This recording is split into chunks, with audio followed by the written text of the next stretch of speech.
summer New Jersey. And it's actually called Bar Anticipation. Bar Anticipation. Yeah, okay. people call it Bar A. And I've been there once before this whole beach bash thing because they have like a beat the clock thing where I think it's every Tuesday. It's like beers start at 50 cents. And then every hour they go up $1. Oh, yeah. okay. So obviously it's the whole beat the clock as many as you can, whatever. Yeah.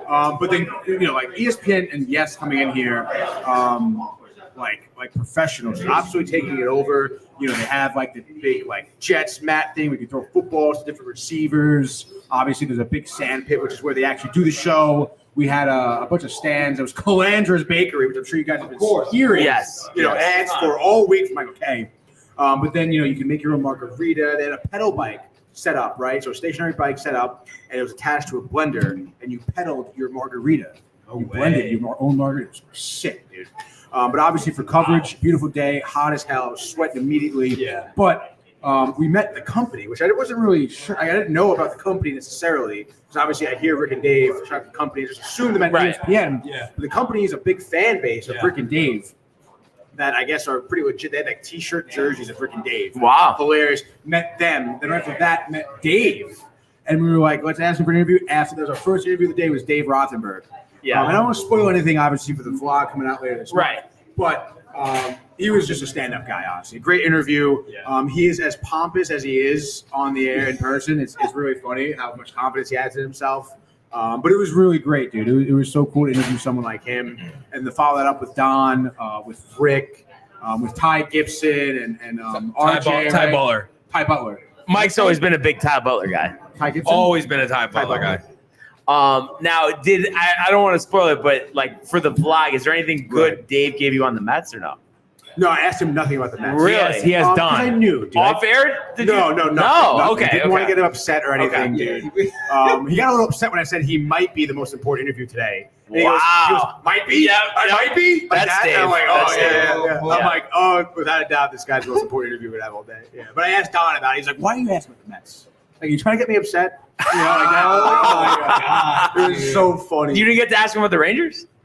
Don or? Yeah, Don. I don't think I asked about the Rangers. No. Except for the Mets question. They had it was funny because it was a regular a line just formed to meet Don. Like he was standing there, a line formed. So there was people waiting.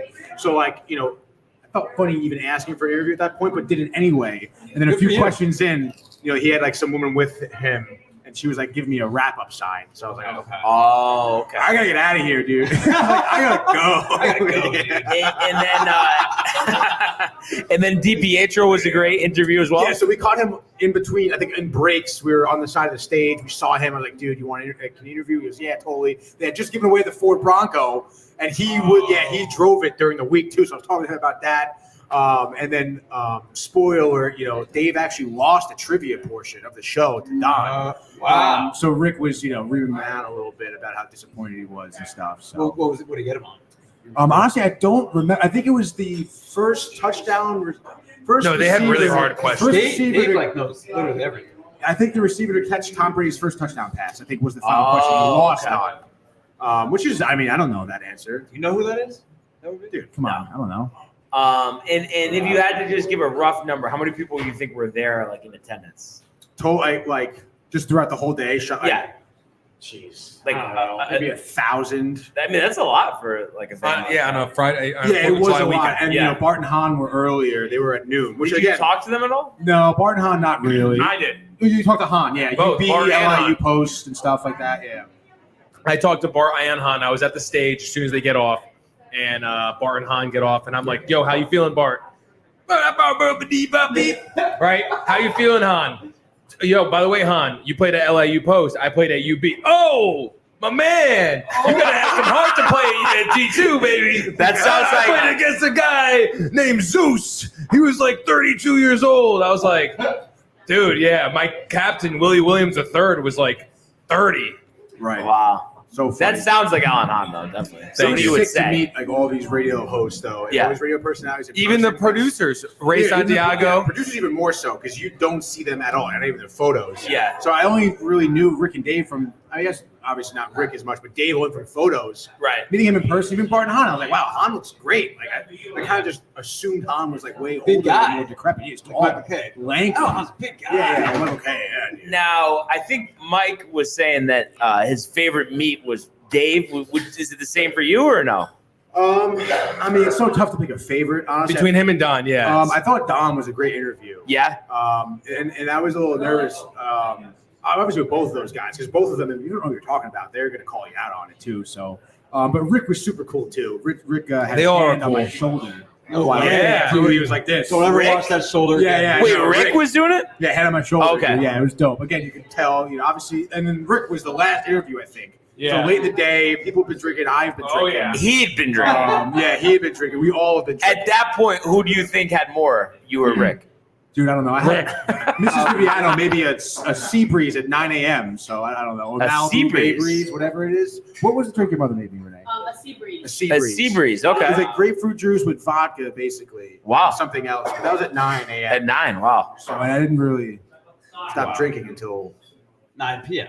I think it was like midnight. Well- Actually. Yeah, it was. What did the post show look like for you guys after it was all over? So Did you stay there for a post-show, while? Beautiful dinner. Oh yeah. No, we after we wrapped up. I mean, again, we filmed till the end of the show. Okay. Like, Yep. like basic to the end. I think we listened to the last 10 minutes and then right back to Renee's house. But after that, went to Renee's house for dinner, family dinner, Oh, chicken cordon bleu with string beans First night. and some type of potato salad. Delicious. It was very delicious. And then I kept drinking. We hung out, bonfire. Bonfire is nice. Bonfire Nice nightcap. Great exactly. bonfire at the Vivianos. And it was at that point, it had cooled off a little bit because it was nighttime. So The the fire household spot. with fire, roasted mallow. I Nice. didn't roast any mallows. They roasted the mallows. Lamalo. Yeah. Um, So yeah, it was a great. that night. sounds awesome. Yeah, Can't beach wait to bash. see the vlog. Dude, it's gonna be. I can't wait. I'm gonna edit this week. It's gonna be. I'm really bummed. Yeah. Yeah, we had. I mean, everyone there, like everyone, literally from the contacts we made between ESPN, Yes Network, and Bar A, were all so accommodating and nice and just like happy for us all to be That's there and so shooting this. sick. So, again, we've seen it. Like we said, they've been doing this beach bash for so long, and I've never seen video footage of it like what we took this past weekend. So, Who knows? Maybe we'll have a show there eventually. dude, Right? I couldn't imagine Bar A. We were saying the same thing. They want us Yeah, back. They absolutely would Like want us we back. kind of set the footings for that, or I think so, dude. Definitely. We deliver here. I think we have a good shot. But again, I know it's a huge bar. They rely a lot on tradition and word of mouth. Yep, I mean, that yep. bar's been around forever. you know? Right, So right. they don't really need like I coverage gotcha, I like gotcha, we I give. gotcha. But again, for an event like that, I mean, it's sick, dude. Like to have that. I mean, Yeah. No yeah, one else was there filming besides just the actual stream of the show. yeah. And like we were talking about before the show, me and Matt, hopefully we can go next year. That'd be awesome. Dude, really, you we guys really would love to love go. it, dude. Yeah. I mean, oh my, again, to have the access we can, and then obviously like something like that. Was kind of unexpected. If you want to like ask me, like having that access I didn't expect it at all. I didn't expect to interview anyone there, especially since the first year we went, we didn't interview anyone. Yeah, like it was just us. So to go there again next year to know and to prepare for these sort of things, I mean, it's just That gonna be sounds sick. Dude. Yeah, it's Good. gonna be, oh, wow.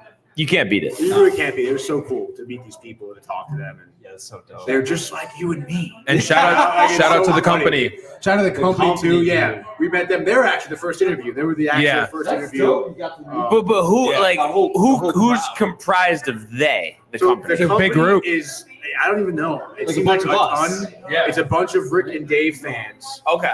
who obviously went this year because Rick and Dave were going to be there. Right. And I guess it seems that they like are just diehard. They call in every day. All of them. There's a bunch of them. They have a Twitter. Like they all have their own Twitter accounts. It's all like part of the company. Is and I know Mike and you probably know this. The Yeah. guy who always is first on Stump Rothenberg, was he there? I don't know. Do you know what I'm talking about though? Yeah. I forget his No. name. I don't know if you No, remember. I know who you're talking. I forgot his name too. And he don't kind of know. like him and Rick. I don't know if it's just like for the show, but it seems like they like don't like each other. Oh, they called him Daddy. He called him Daddy, right? Yeah. That dude. Yeah. No, he wasn't there. Okay. But it's like it's a real like it's always like a dig back Yeah, and it forth at is. each other to start the show. Yeah, I think it's just a thing though. Yeah. Dude, Rick I didn't expect Rick to be so yoked still, dude. He's ripped. Yeah. Tatted, like so funny. Yeah, that's awesome. That's He had, like, awesome. a nice Hawaiian shirt on. Yeah. Yeah. Looking good. Yeah. He was. Yeah, definitely. Yeah, so no, definitely looking forward to watching that vlog when it comes out, and hopefully being there next year. Yeah. It seems like that's a must. And the food there, by the way, was good too. Yeah. Onion Saw the rings, onion Brian. rings. Yeah. It's about speaking of onion rings. Speaking of, I mean, I think we could get some food going. I mean, if we could, whatever we can. All right. a little bit of everything. Tell me you're not starving, Tony. I know you went Southport Pizza before, but Still starving. yeah.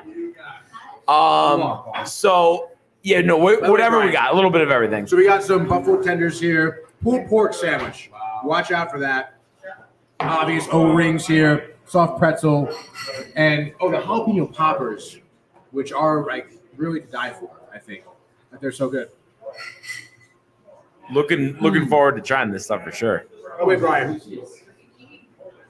Since we talked about onion rings, I've had them 3 times. Onion rings? Now you see where I was coming from because I was like, no need for fries, all about the onion Well, I still don't rings. agree with that. Michael? Fries right here. Dude, if we can get like I'm a with, mix.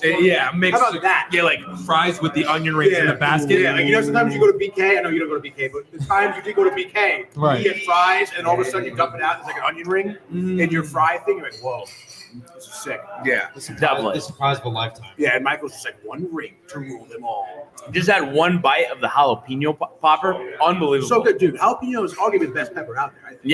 Yeah. So tasty. Jalapeno. Right amount of spice, dude. Absolutely. But I know we have a lot of sports to talk about. Yeah, I was gonna say. So let's lead off with the golf, like we always do. I know Michael was cheesing when he heard about this.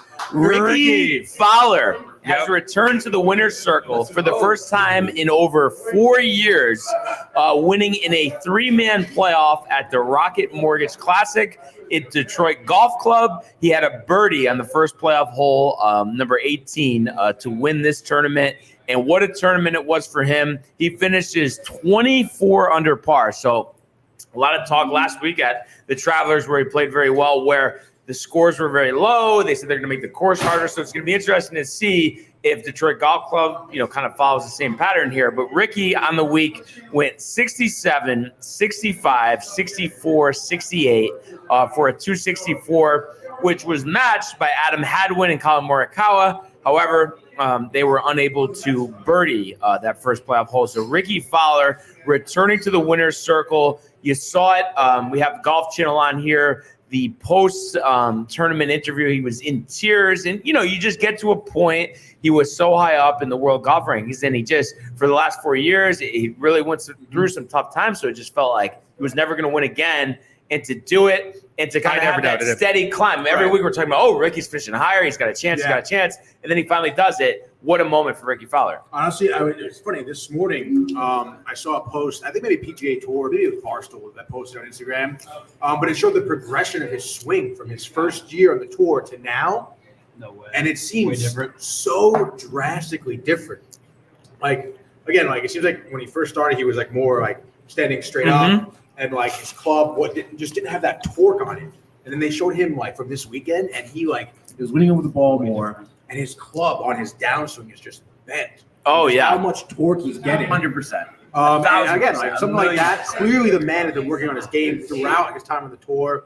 So, like you were saying, to see this man climb through the ranks and obviously show that all his hard work has kind of paid off here with a win here. I mean, it's just a lovely story for golf. And I mean, we said it too when we previewed the tournament. I mean, you really never know who's going to win these tournaments, honestly.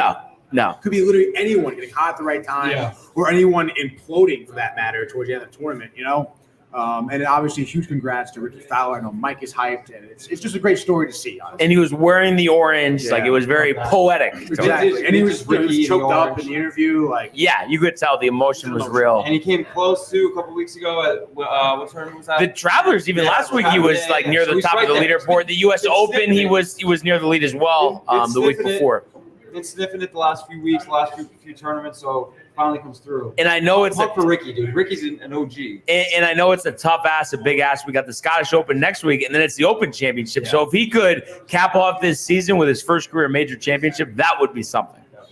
And a guy who's a major champion who kind of following the Ricky pattern where he's had a couple down years and we've seen him, have improved play recently. Colin Morikawa was part of that 3-man playoff. He finished 24 under as well. 64 today wasn't good enough for a win. It was good enough for a playoff. Unfortunately, not able to get the job done. Adam Hadwin was the other guy, the Canadian in this 3-man playoff.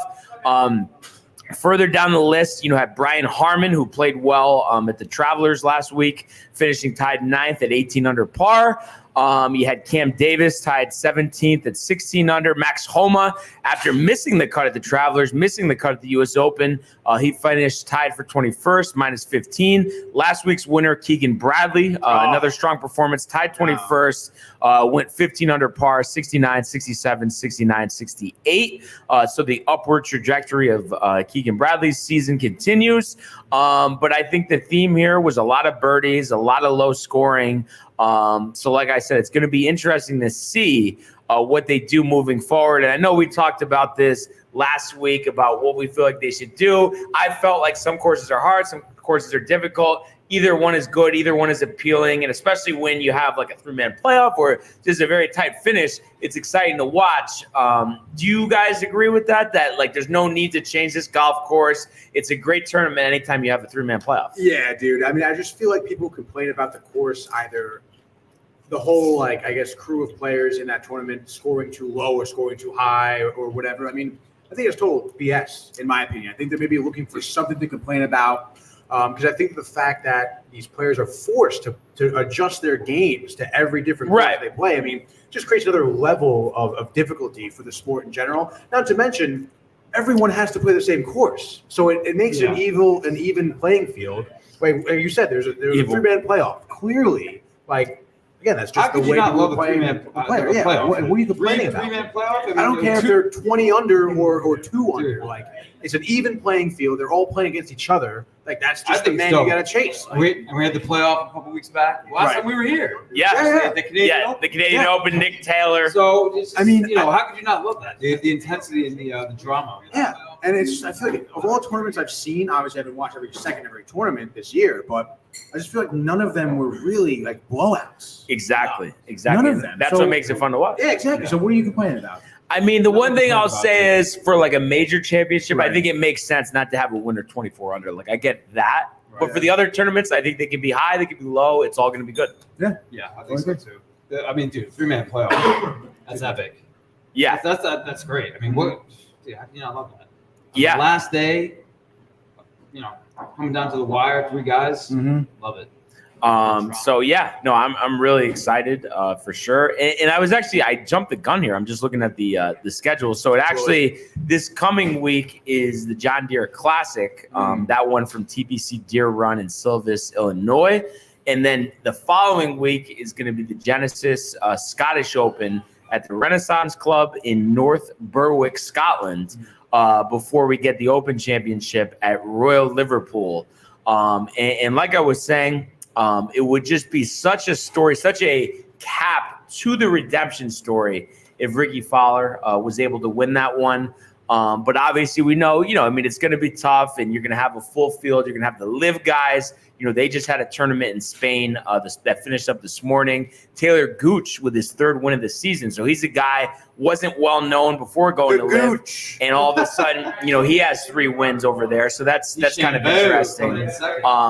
What he's been able to do. Bryson has been playing better of late as well. So it's nice to see guys like Bryson, guys like Dustin Johnson, who I think had a top 5 today as well, and Brooks playing better because I think it just makes these majors more compelling that those guys are competitive. Cam Smith also, has been playing pretty well as well. So, with the tours merging next year, I think there's a lot of forward momentum, and I think this is really a very exciting golf season. You think Ricky picks it up or not? The Open? Yeah.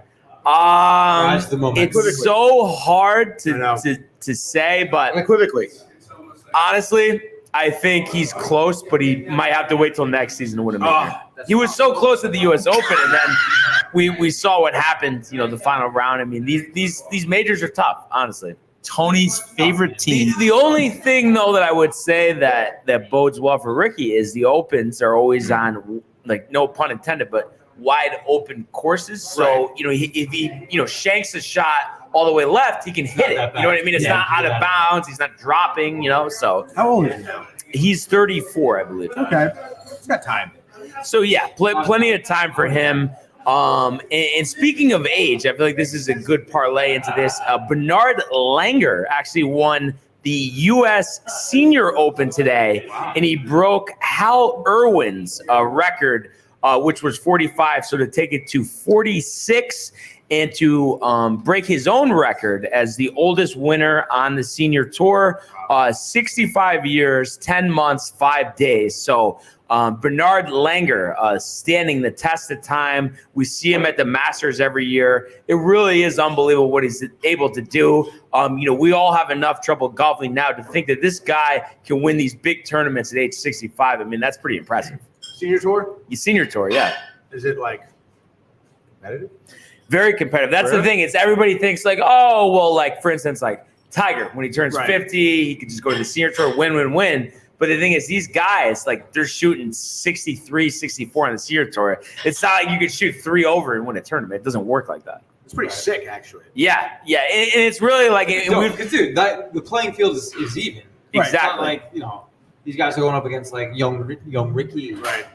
Yeah, and, like, obviously, they make it where, the yardage is shorter. Right. For regular tournaments, only 3 days. Major championships are 4. But it's like we've talked about this before, but it's like the only sport where you can be in your 60s or even 70s Still and compete and win a lot of money. I mean, that's pretty awesome. What are the purses like for these tournaments? So I think the purses usually cap out, like a elevated event will be $25 million on the PGA Tour. These, I think, are only a few $1 million, but it's still just that you have that opportunity at the advanced age, it makes up for it. That's pretty sick. Yeah, I love that. It gives me hope. Yeah. And I was actually going to take a quick look here at the leaderboard. Okay, so he was 7 under, but this was a major. Right. So that's why obviously the scores weren't as high, but usually they're a little higher. If you're on the PGA Tour, let's say like Keegan Bradley or whoever, do you just automatically qualify to go on the senior tour sort of deal? Like once you hit a certain age, Yeah. Mm-hmm. That's pretty sick, dude. I love that. That is dope. I love it more. They should have that for every league, dude. Oh, Bart. Every sport. Yes. every single So league. Tony and I are going to start going to the par 3 and getting good to help you Don't train tell him that. to become to win the Masters. So this was supposed to be a surprise? Is that what? No. I wanted That's you to awesome. know. I'm pumped. And honestly, like if it has to be the par 3, it's the only way to get you guys out there. I'll come one time. I'll give you that. All right. Par 3, you can work on your iron game.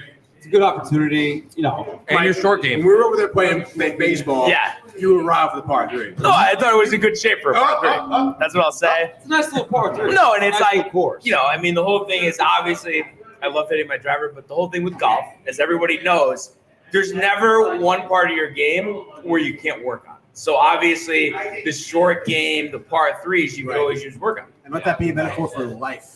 And it's just nice too. I mean, you could tee off there at like 6:30 or even later and get the 9 holes. Yeah, you can be out there like 7:45. Yeah. Oh, yeah. And I wouldn't mind walking; it'd be fine. Like usually, I have to take a cart, but that one is like short enough where you can walk it. I don't think you have the I don't even think they ability take to take a carts. cart, actually. Okay, I don't know why. I thought one of you guys said last time, "Oh, you could take a cart." No, I don't think so. Maybe Michael did. It was probably Michael. Yeah, probably Michael. Not hitting on the head. Yeah. Doesn't it just look right though? Ricky holding the trophy there. It always looks in like the you gotta win orange. Masters. You're not a true fan. That's a fucking No, but trophy. but forget the Masters, Is that Michael. the Is Rocket he? Mortgage logo? That is. Yeah, it is. Is he winning the Open later this month? Obviously. I'm So gonna go for this poll. that'll Look at that mustache. Tony. Anything you could spare me over here, all right? Oh yeah, did you want more poll for it? Anything. He looks anything. locked in. Sure. And I think honestly, and obviously, later this week we'll talk about the John Deere Classic. But I think it's a good segue to switch gears here, Michael, and go to the world of Major League Baseball.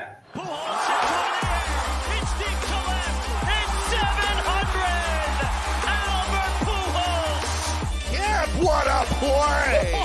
Stop it! Yep. And Alonso cracks one. The Mets win the ball game. Out of sight. And it works at 100 miles an hour. 14 strikeout. Drove deep to left field. There it goes. See ya. Oh my goodness. All right. So unfortunately, I was hoping that I was going to be sitting here talking about a Yankee win from today, talking about another series win. But unfortunately, that's not the case. And I was telling Matthew, of course, it's always good to have you here, but it especially helps during the tough times because I know, Screw you, know, Tony. anybody could relate. No, because he's a Yankee fan. Obviously, that's the only reason Tony knows about tough times, of course, in baseball. I'm just saying, you're going through it with me. That's the point I was trying to make. Together, dude. Yeah, exactly. And we're going to get into the specifics, but one thing that I have to say, I feel like you do such a better job than me. Like, you know what I mean? Like, obviously letting you it go? Yeah. I was thinking about it on the car ride over. You know, I came from Sam's. And I was just so, like, annoyed. And I know I've said this a million times, but oh, no, I thought you were saying something to me. Did Lindor shaved his It's head? not always about you. I think Lindor shaved his head. Yeah, You did? But I just want to be riled up, excited about my baseball team, confident about my baseball team. And it's so funny, too. Before you say something, I want to bring you in here, Matthew. But I was just thinking about it because I know every time that I talk to you about this, like, you say the right thing, but I see that look on your face where it's like, you know, deep down, like, this is BS. Like, it shouldn't be like this. And I know you know that more than I mean, anybody. yeah, it's a little tight. You know, but I'm trying to keep it in perspective, dude. You know, Right. Team's been hurt. You know, and they've done a good job staying afloat without obviously the best player in the league, Judge. And you know, it's tough, dude. It's tough. Don't work Don. Just easy. Wipe your stash. best player in the league, Judge. You know. Judge. Right now, probably Ohtani, but I digress. But you know, no, it's brutal, especially because, dude, the Cardinals not a good baseball team, so you know it always hurts losing to a team that you should beat. You know, you got to play those on the schedule, dude. You got to beat up on these weaker teams. Right. You don't do that. You're kind of just letting opportunities pass you by, and you know, you're digging yourself a deeper hole in the division. Bless you. Bless you. Ferocious. Even against So, yeah, Monty, you know, you know, Brian was talking shit about Monty. You know, so you think you're saying he mushed it? Saying he mushed us? No, he's not. I mean, I wasn't, but maybe now I am. No, Direct I mush, mean, I indirect wasn't. mush. No, but my whole thing is, But, though. you know, and Garrett, you know, he wasted a nice outing from Cole, of course. So you know, it's tough. The worst part is losing to these teams that you should beat.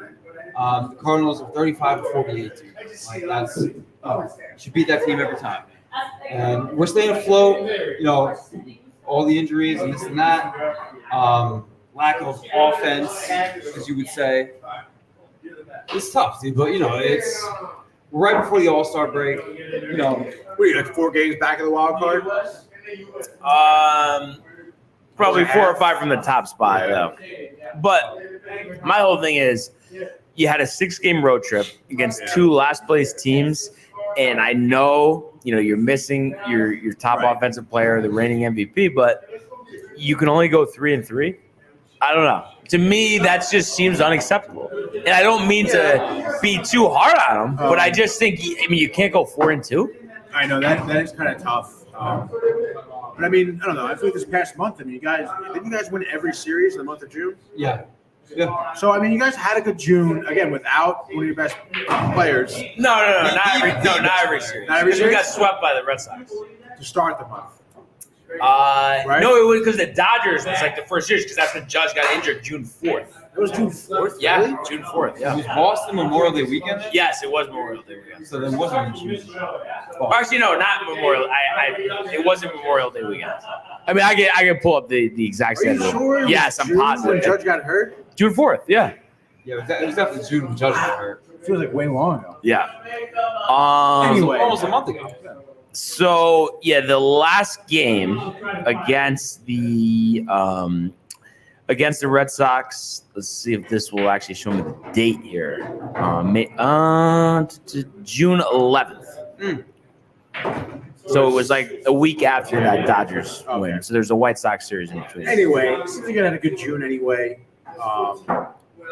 Definitely had a better June than the Mets. Yeah, of course. Yeah. Everybody, But like, you know, everybody had a but better June than the Mets. that doesn't. It doesn't really matter at all. I don't know why you bring that up, Yeah. honestly, Matthew. But I'm teeing you up. oh yeah, I just feel like you guys are going to be fine. Obviously you have a pitcher coming back from injury in Rodon. Yeah, but he doesn't hit. Like, you know what I mean? I feel like Right. But I'm just saying, like, you have another guy who can come in and get quality starts. It's another thing to look forward to. To look forward to. A Cole start that comes on Yeah. once every so often. Like you Right. have another pitcher rotation that'll help. You have one of the best bullpens in the league. Tommy Buddy again delivering last night, big inning. So I mean, like, how can you come on? Like Canada's been killing it, dude. Like, even Abreu, whoever in your bullpen has been great. We all know that. And I feel like for some reason Rizzo was off today. I don't know why. He's got hit by a pitch yesterday, elbow. Oh, really? Yeah, or Friday night. Or no, not Friday night. I guess it would be yesterday. Like I said, a little bit of a lack of offense. I don't know why Cabrera was starting. I mean, I just feel like you guys are making some decisions to shoot yourself in the foot as opposed to starting your best guys to try to get a dub here. So it's not like the opportunity or the ability to win and do well isn't there. So again, like, you guys, I think, aren't in the worst position. Not in the worst position, but also not in the best position. Tied for the second spot in the wild. I just think, though, with Houston. Everything aside, though, I think at the minimum right now, Judge injury aside, like, part of it, I think we should be leading the wild card. I think we're further back than we should be. Yeah, well, come back for more dramatic victory. The Orioles, dude, great team this year. Great team, and also they're 27 games above. I'm sorry. 16 Yeah. games above. But obviously, they start a 4-game set there to at Yankee Stadium against them tomorrow. So I mean, hey, you want to catch the Orioles? How about just sweep them and then you're even with them? Right. So there you go. The opportunity is there. The opportunity is there. Today, Stanton wasn't starting in the field. No, today, he right? was not in the field. No, But he was DH. Yeah. So, I think we talk about it, especially since this past week. I mean, so much.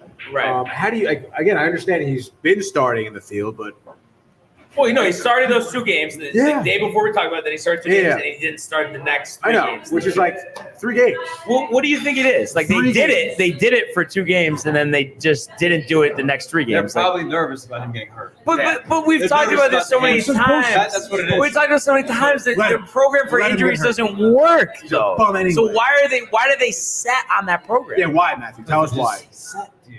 They're set in their ways. I don't know what else to say. But you agree it's stupid. Do you agree? Yeah, dude. Yeah. Yeah. Because we said this at the beginning of the week. They're gonna get hurt anyway. It's kind of ridiculous. Just run them out there, and you don't want them to get hurt. Nobody wants anybody to get hurt. But dude, you just gotta do it. You gotta do it, and break that cycle of get him in there, then he's out for a while, just DH, no fielding. It's gotta become a little more. Why It's is gotta become a little more of the Cabrera balance where starting he's in the outfield, dude? than to when he's just DH. It's gotta be a little more in the field. I'm telling you, that's why. I'm afraid he's gonna pop the hamstring. That's Pop why. his hamstring with that. How's Cabrera do today? Nothing, as I just dropped an onion ring on the floor. Sorry about that. Party foul. Don't Half of an onion ring. Don't apologize to me. Apologize to Dean. Yeah. I'll pick it up in a sec, Dean. Don't worry. But yeah, I don't like not taking advantage of opportunities. And like I said, like, there's just nothing more that I want to be excited and confident about them. And I just feel like it's constantly a guessing game. You know what I mean? It could be really good. It could be really bad. Like, you know what I mean? And it's like we'll talk about these games one second. But the one thing I want to say first is, this Orioles series coming up. It's to be very honest, like, of course, I'm always hoping for the best, wanting the best. I can't see it being more than a split. And I just feel like this is an opportunity that we need to take advantage of. And we need to win 3 out of 4. Although we did beat 2 out of 3 from Texas. So I know. But 4 games is tough, though. 4 games is tough. Yeah. 4 games is tough. Against the Orioles too. Are you guys off tomorrow? No, it's Monday to Thursday. Get the hell out of here. Yeah. Who are your pitchers? Why wouldn't they rest Cole an extra day? Well, because they already did rest him every day because they went bullpen game yesterday. Randy Vasquez, I know, will start one of the games. Yep. Okay, so Would you have rested Cole another day? no, because you shouldn't have rested him another day to begin with. Really know? shouldn't have. All right, so the series against the Orioles, Herman Schmidt, unlisted, but should be Randy Vasquez, and then Severino, which we'll talk about in a second. And I think that's a good segue to talk about game 1 from yesterday. The Yankees losing 11-4, and obviously Friday night rained out, split doubleheader yesterday. you had Jack Flaherty going up against Luis Severino, and Sevy was coming off a great start. You felt really good about him, and he gave you absolutely nothing yesterday. Got absolutely shellacked. After the game, he even admitted himself he's concerned that, he said he's fully healthy, but he's not performing this year. That's what he said? Yeah. And you look at his line. He only went 4 innings in the first game of the doubleheader, where you're going bullpen game, second game, so he didn't give you any life. He gave up 9 hits, 7 runs, 3 walks, 2 strikeouts, and 2 home runs allowed. Season ERA sitting at 6.30. So let's just take a quick pause there, and I'll start with you, Matt. Obviously, these results aren't good. I mean, what do you think it is? Are you expecting a turnaround? I mean, what do we do here going forward with Severino? Because if he says he's fully healthy, then I don't know what it could be, dude. Unless he just lost from the injury, he's just I think the velocity, not the same. Yeah. That's the only thing I could really sum up, dude. If he's saying he's completely healthy, I don't know what else. I mean, dude, it's just sometimes you get hurt and you don't come back the same. It looks like it's kind of one of those stories, which is unfortunate. That always is tough. You hate to see that. Yeah. But, I mean, if he's fully healthy, he's saying that himself, and he's concerned. I mean, dude, how could you not be Concerned. How could you not be concerned? If he's concerned, how could you not be concerned? Correct. What do you think? I'm concerned because he's concerned. We all should be concerned. But I think, honestly, the guy completely imploded in the third inning, right? He had 5 runs. Yeah. 3-run homer for Goldschmidt, too. I mean, obviously, Cardinals being a very lackluster team this season. But I don't know, man. I mean, again, you mentioned someone coming back from injury. I know he's saying he's completely healthy, but I'm going to say he's not. Okay. Again, to have Very that good point. issue. Very good point. He could be a Could liar. not be healthy, He's dude. lying. He may feel 100%, Right. but I don't know. For someone to have such issue with location, give that many runs early on to a game, not to have a high pitch count or anything, I mean, it tells me that obviously, listen, the guy's a professional pitcher, a major league pitcher. Right. He knows what to do. He knows how to pitch. He knows, what pitches to use, like how to attack strike zones, stuff like that, how to work counts. To me, it just seems like something is mechanically off, which would lead to me to assume it's either something did not heal right, and it feels like he's healthy, but something's not right. We cannot get Such a nice. maybe a certain motion, maybe he's just not loose enough or something. Release point. And you would think if there was something like that there, Matt Blank would point it out. You would also think that, yeah. But again, it has to be something. It can't be nothing. It has to be something with this guy. So I would say this guy, that there's something wrong with him health-wise. Now, Physically. let's say they do all their due diligence. Nothing's wrong. So he is healthy.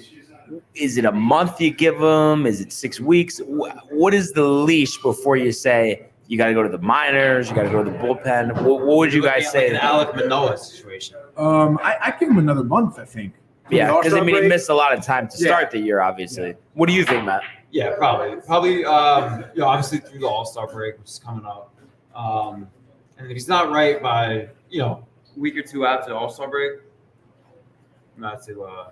But is it minors or is it the bullpen? Bullpen. I don't know. I feel like they would do the minors. Yeah, because I feel like we don't need him in the bullpen. We don't need him to blow it in the bullpen. Right. We got Josh Donaldson to do that. Right. And the Mets just started their game against San Francisco, so we'll keep David Peterson on the mound. Right. Versus Ross Stripling. Wilmer, former Met, dude. Yeah. Mr. We'll get into Flores. this series. Yeah, we'll get into it in a second. Maybe. So yesterday we talked about, Severino getting popped. Yankee offense was dormant the first 6 innings of this game. And then, kind of, I guess, a couple sympathy runs. 7th and then the 9th inning, you had a Cabrera single, which scored IKF. And then in the 9th, LeMahieu grounds into a double play, but that scored Anthony Volpe, who had another multi-hit game. I think it was 4 straight multi-hit games going into today for Volpe. Obviously, the chicken parm situation with Austin Wells is working. And then Jake Bowers with the 9th inning home run as well. That made it 11-4. Josh Donaldson did pitch the bottom of the 8th inning, retiring all 3 batters in order. But listen, if we're talking about a Yankee game and Josh Donaldson, Tony, is getting on the mound, what are we talking about, right? Or no? Nothing good, I don't think, Brian. Huh? I mean, I guess That's a technically we could be nightmare up by 20, and that's scenario. why he's in the game, but that wasn't the case. That was not the case, Brian. And then, we did. So that was the first game of the doubleheader. Obviously, no excuse there. Really a weak offensive performance. I feel like that's a very cheap 4 runs, when you score 3 of them in the 9th, after the game's already out of reach. I know Mike was upset about it. I was very upset. And then we went to the second game, and we ended up winning 6-2. But just to start, I would say I didn't like the decision to go with the bullpen game. I didn't understand it, especially after Severino only went 4 innings. And I know he's going to come up this week, but how do you not call up Randy Vasquez for this one? I don't know, dude. It's just another one of those head scratchers from the Yankees. Why wouldn't you? Right? I mean, I feel like with all the depth they have as starters in the minor leagues, it makes no sense to do bullpen games. So, that sets your bullpen back. You don't have any off days coming up. So I didn't like that. I don't think you have an off day until the All-Star break. Ian Hamilton got the start. He only gave you an inning through 29 pitches, 3 hits, 1 earned run. So he's been lights out. I mean, even after that, his ERA is at 1.5. So that was the bottom half of the first. In the top half, Harrison Bader in his return to St. Louis, sac fly scored DJ LeMayo. He did get the standing ovation. Nootbaar hit that homer in the second to tie it at 1. And then, we've talked about Anthony Volpe really finding his groove. In this game, he did go another 2 for 4, which was great to see. When I believe, like I was saying, it was his 4th straight multi-hit game. So he had a triple, which scored IKF. That made it 2-1. DJ LeMayu later that inning hitting a sac fly, scoring Volpe to make it 3-1. And then in the 3rd inning, the Yankees did give up a double to Walker to score Nootbaar to make it 3-2. But the pitching the rest of the way, and that run was charged to Ron Marinaccio. But the bullpen the rest of the way after Marinaccio went a combined 6 1/3 scoreless, 1 hit, 3 walks, but then also did have a total of 6 strikeouts. So showing why they're the best bullpen in the league. Peralta, Canely, who I believe it's like 13 scoreless innings since he came back. That's great. So that's been a great story. Yeah, and what a good guy. You just see the emotion out of him, the leadership. So great to have him. He was part of that 17 run. And then in the 9th inning, you tacked on some insurance run. Trevino with a sacrifice to score IKF, and then Gleyber Torres with a 2-run single to make it 6-2. That was the final score. So that that set you up pretty good here coming into today's game. You had an opportunity to win what would be, I believe, your 4th straight series. Yeah. And you were going against Jordan Montgomery, a guy that was in your system his entire career. You had your ace Garrett Cole on the mound, and I know he wasn't like he didn't pitch a shutout or anything, but he did give you 6 strong, 2-run ball. Struck out 5, didn't allow a home run, so that should put you in position to win. But once again, the offense, not doing their part of the bargain. I think Montgomery had a no-hitter through 5 innings.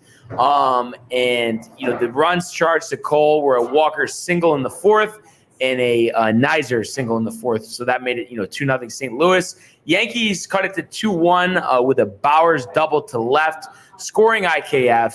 But then they bring in former Yankee Giovanni Gallegos, who came over to St. Louis in the Luke Voigt deal. And he struck out Billy McKinney, who was pinch hitting for Jose Trevino. And it's kind of interesting. Obviously, McKinney has been, whether we want to admit it or not, the past month, one of our better offensive performers. But there were 2 outs, a runner on second. We always talk about it.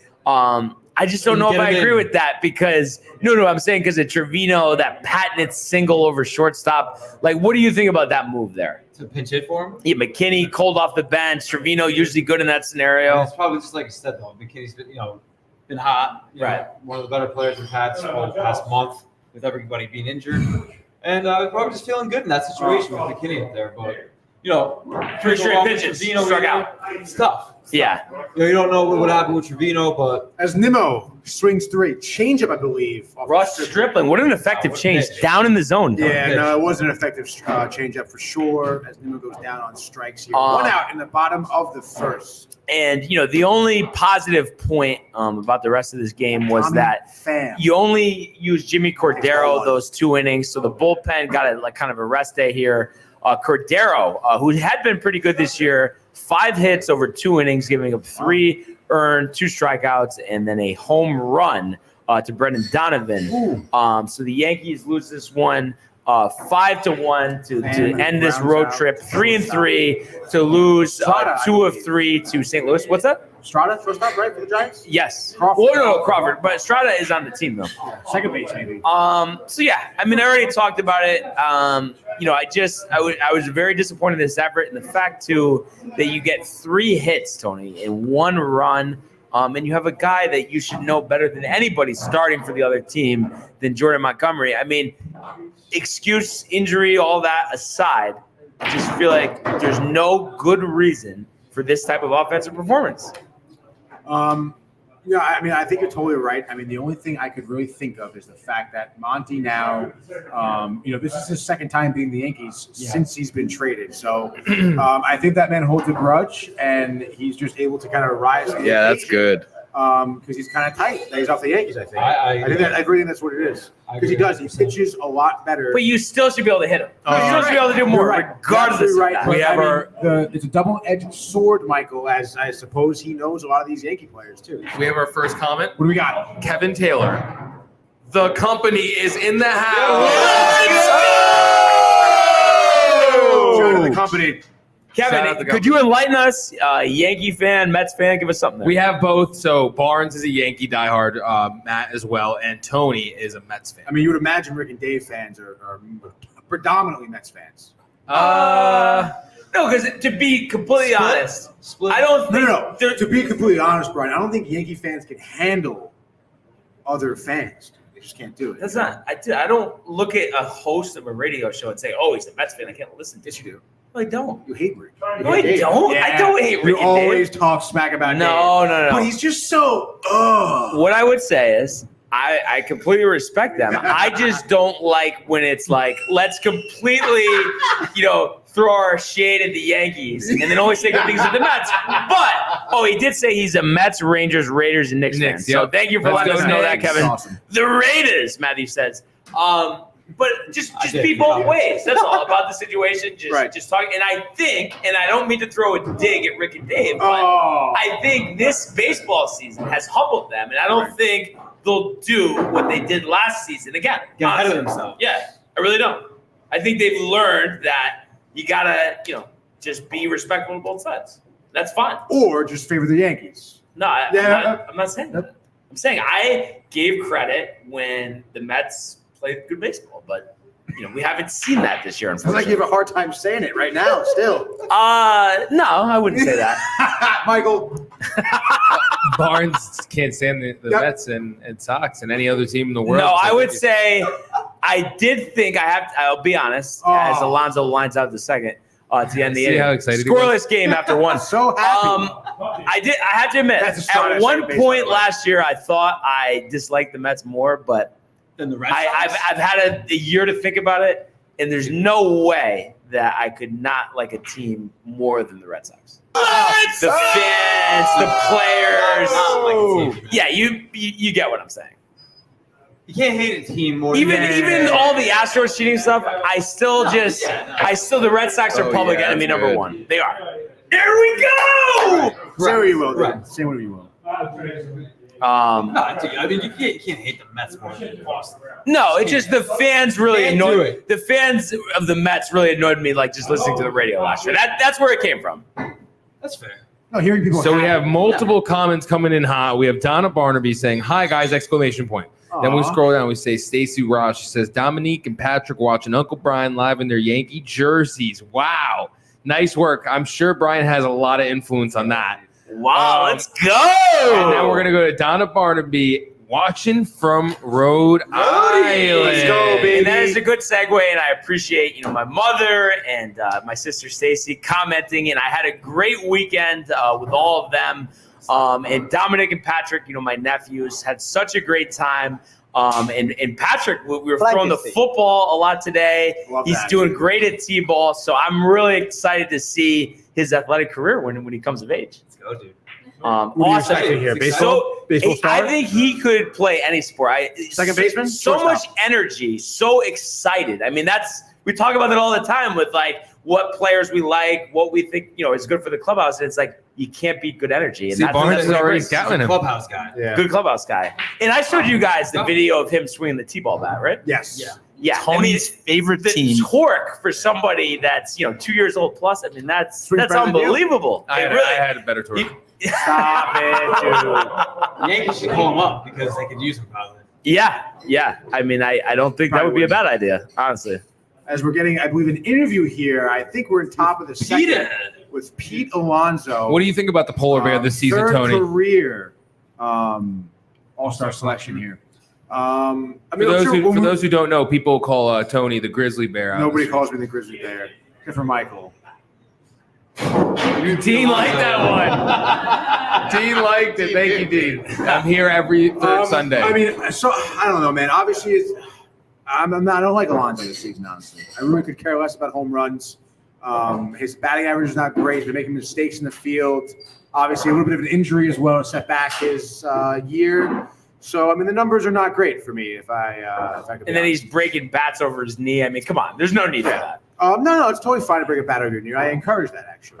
Another shout out. Another shout out, guys. Josh Burgos. Huge shout out to the company. Yeah, Great baby. show for the gents. Let's go, Joshua. Thank you for joining us.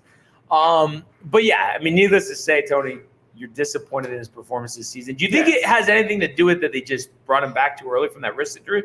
No, I don't think so. I mean, he seems to be 100%. I mean, he's still hitting the ball. He's hit home runs since he's been back. I think he's just made some stupid decisions. I honestly, I think that it's just tough to be on the Mets team right now. There's a lot of speculation in terms of what's going on inside the clubhouse and stuff like that. Not to mention, actually, They're fighting again. No, I wouldn't say fighting. McNeil and Lindor? Or?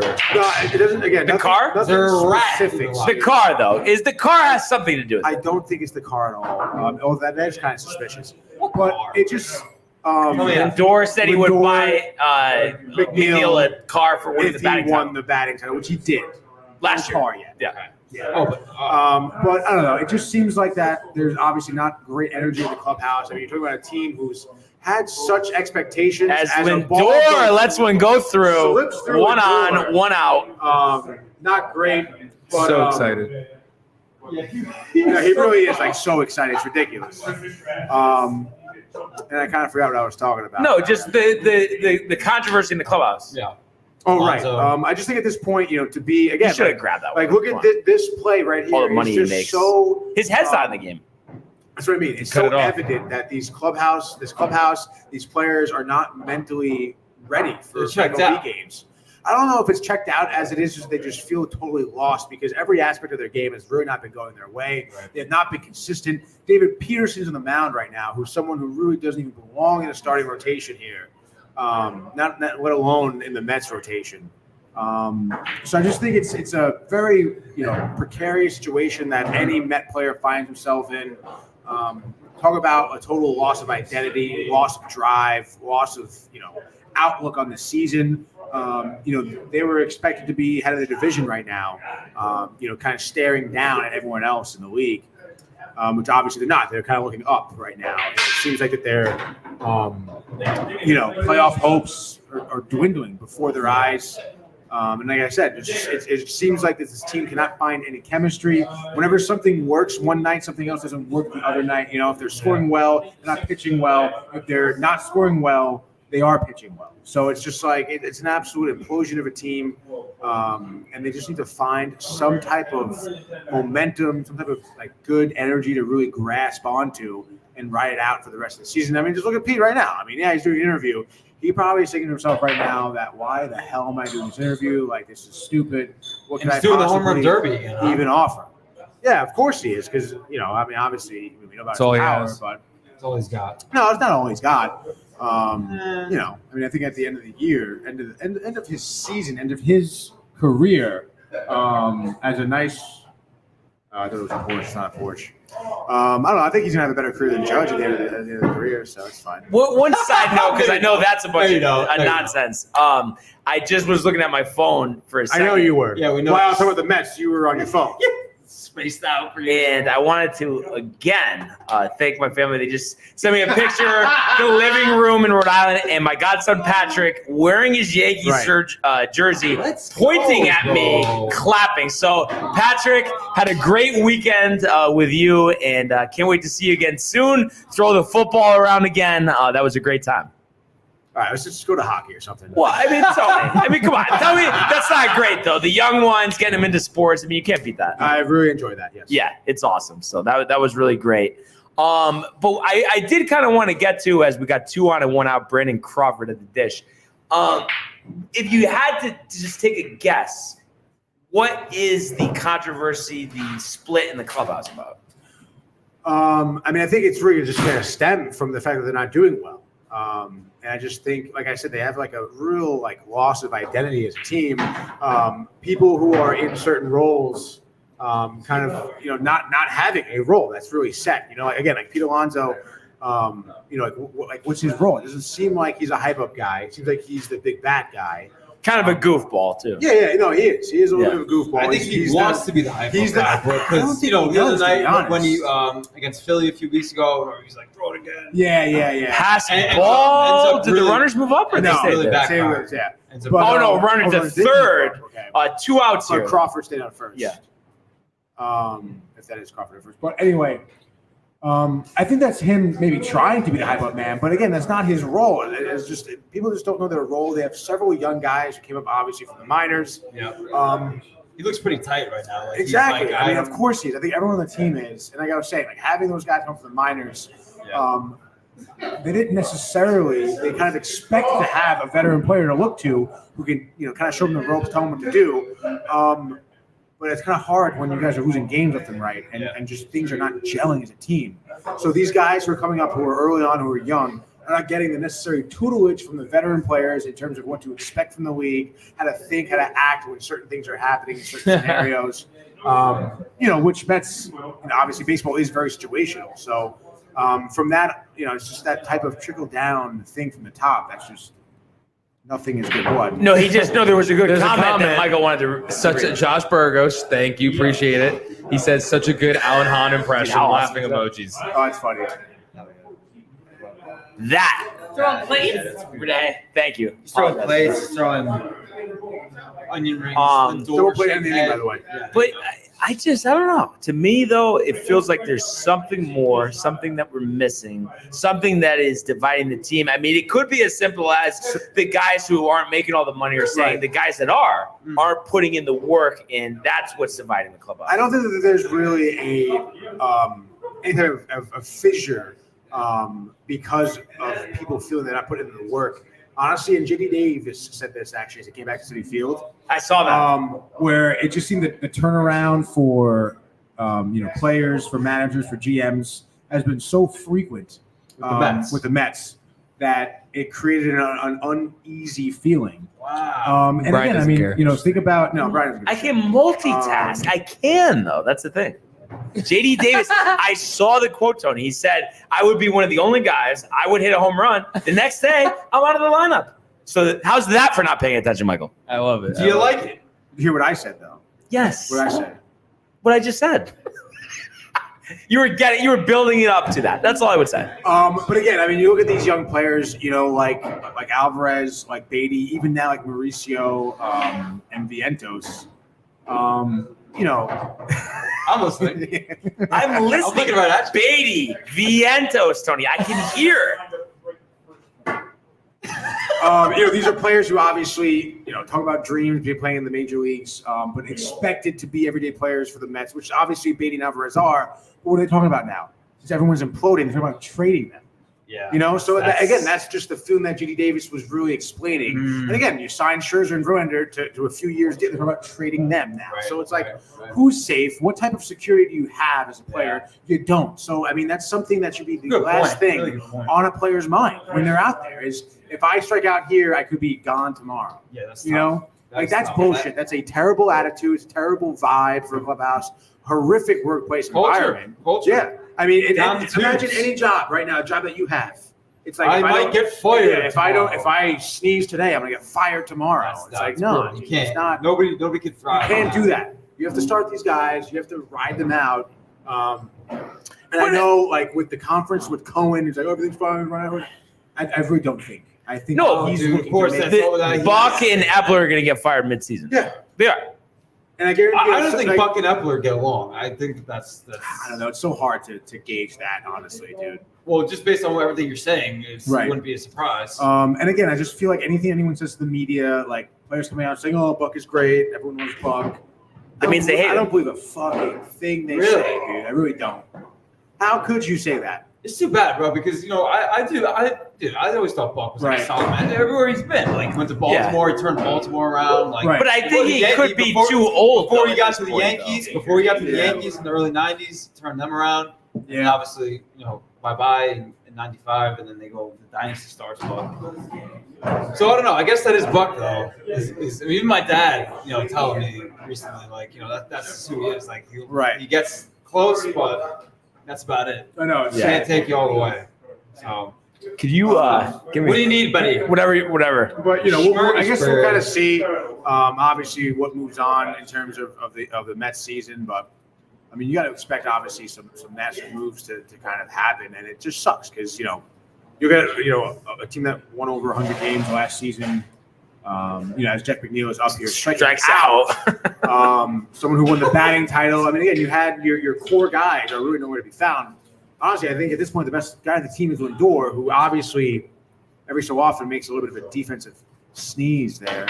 Yeah, and his average just should be a lot higher. It's so low. Yeah, it is pretty low, but I mean, if you really look at it, I mean, leads the league in terms of shortstops at a lot of different statistics. I mean, the guy is statistically one of the best shortstops in the league, and not to mention, I mean, he is a really good fielder. He's a great shortstop, obviously, barring that.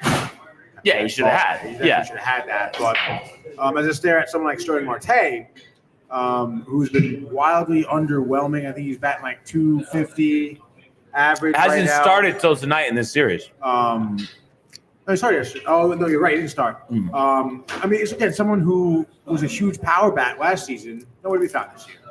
As he Joshua flies out, Burgos, Andy and Merrick is the to first caller on stage. right. Andy and Merrick. What? Andy and Dave. Merrick. Oh, that's the guy. Oh, yeah, first guy. That's the guy. Merit. Yeah, dude. Again, I mean, if you really want to look at a team, baseball is a really wonderful sport in the sense that anything that's wrong with the team, that long season is going to really accentuate it. So, I mean, I don't know. You look at some bad years from a lot of teams. I mean, I think it could be easily pointed to just the way it was constructed. Obviously, the GM at that point would be at fault. And I think that's really what it was. This team is poorly constructed.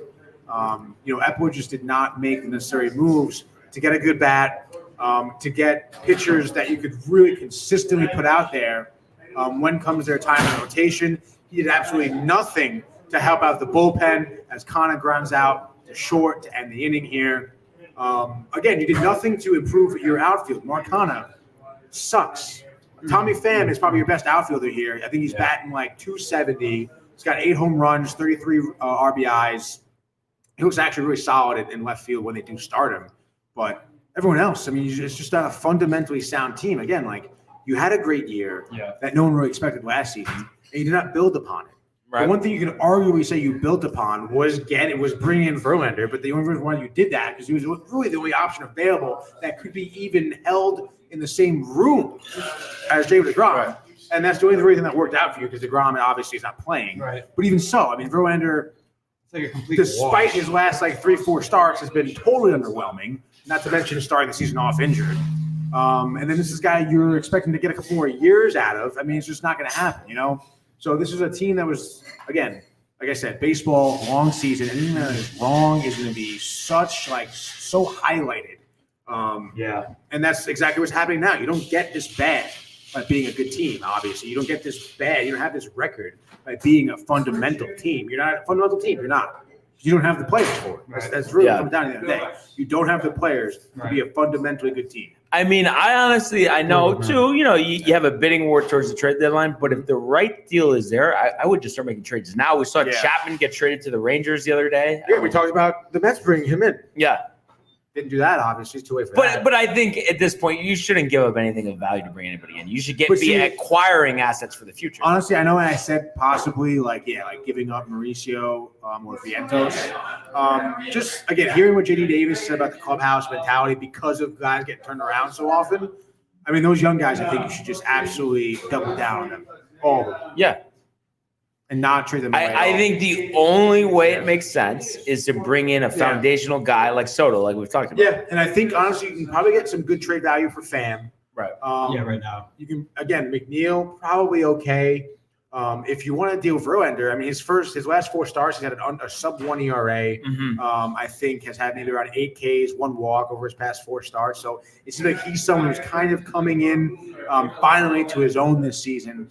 But I mean, you're thinking about making moves like that. I mean, you kind of are almost like rebuilding from the bottom up here as David Pearson is back on the hill for the 3rd time tonight. Do you have any insight to how long the current scouting player development team has been in place? No. But I mean, I don't know how you keep them in place. I mean, you couldn't imagine. I'm pretty sure Rojas brought in some of his own guys. So Michael K looking a little puffy from the beer with A-Rod and the K-Rod he's cast such a there. fucking He's loser, that- this what? guy. Honestly. He looks sad. He does.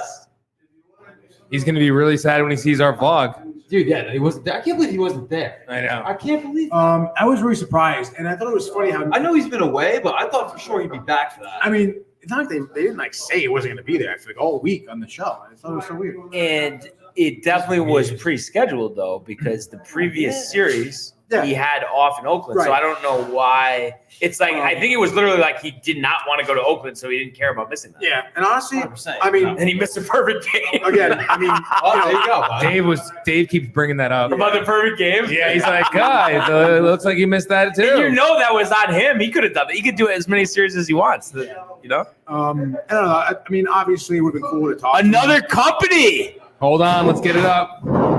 Toast it up. Gotta do it, gotta do it, gotta do it. Elon. Let's go! What up, Elon? Elon. Elone.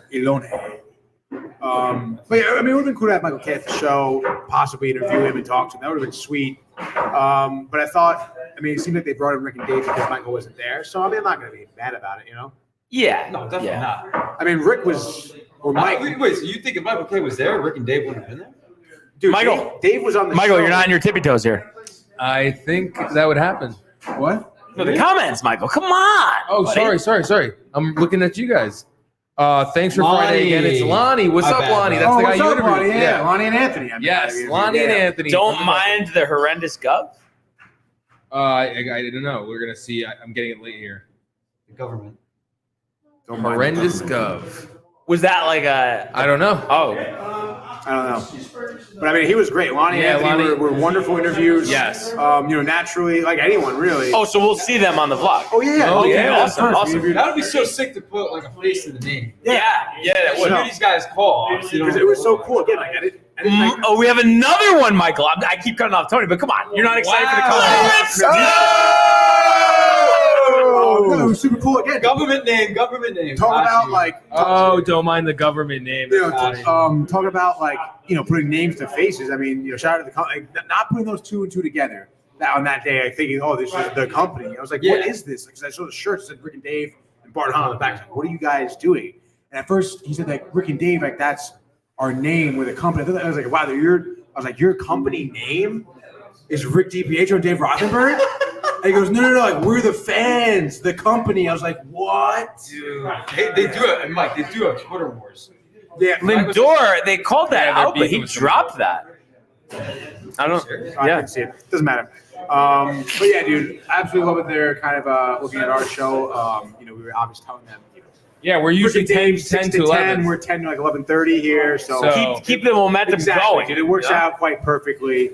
And yeah, Mike in PA, please. I'm really stoked, honestly, to call into Rick and Dave manana, dude. Yeah. Or no, they're probably off all week. You think so? Yeah. This is a popular week for hosting. You don't kidding? 4th of July. Yeah. Not me. Well, comments keep going. Lonnie with another couple, Michael.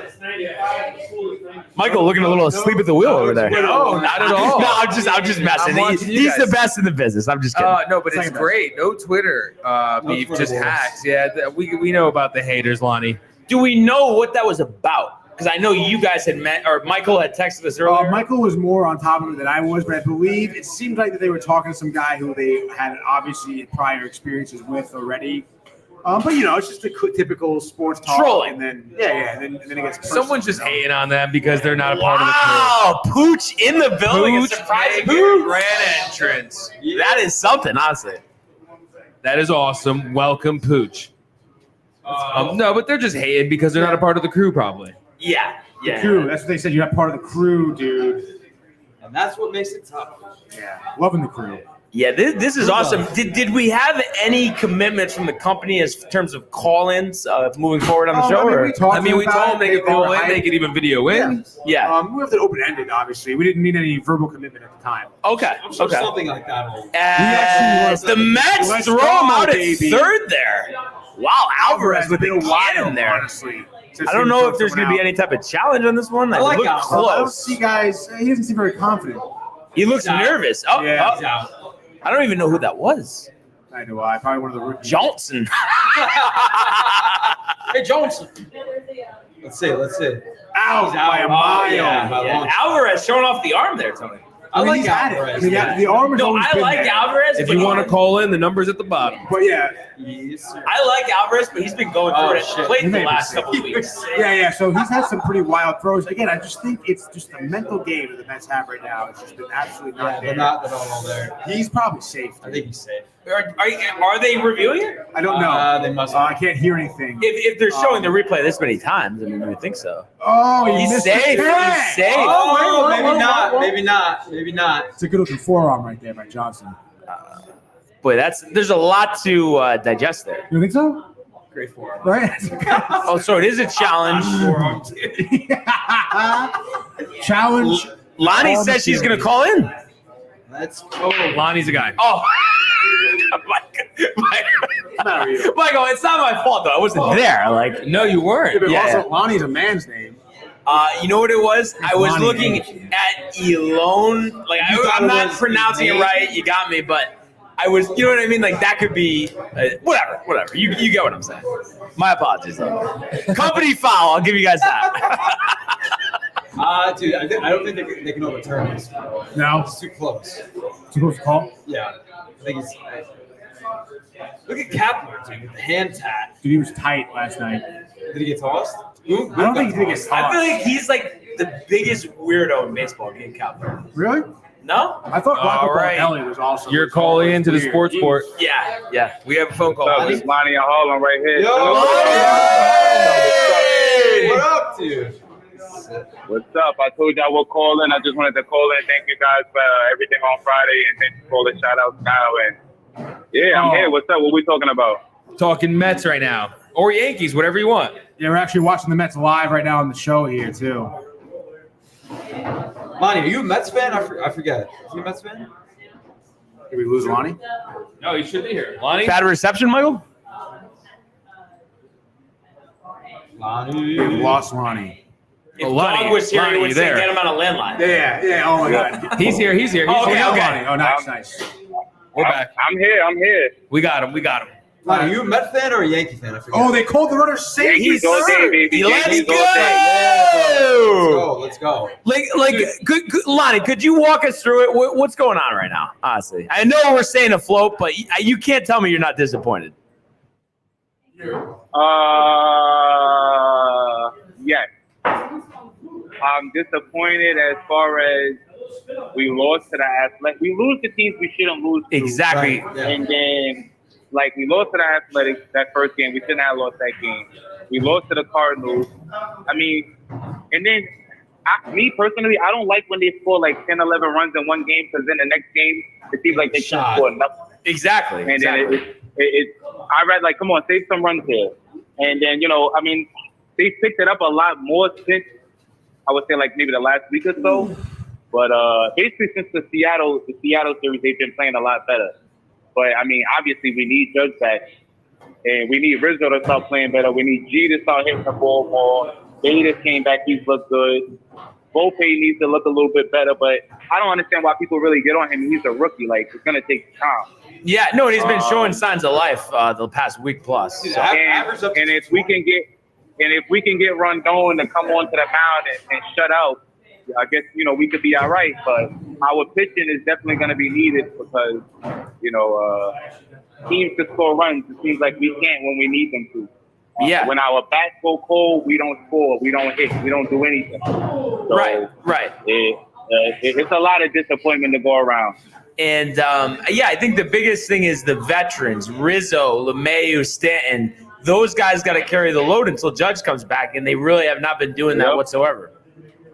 Yeah, absolutely right. LeMahieu was somebody else, another contact hitter who really hasn't been, lately he's kind of been putting the bat on the ball, but we need more of that.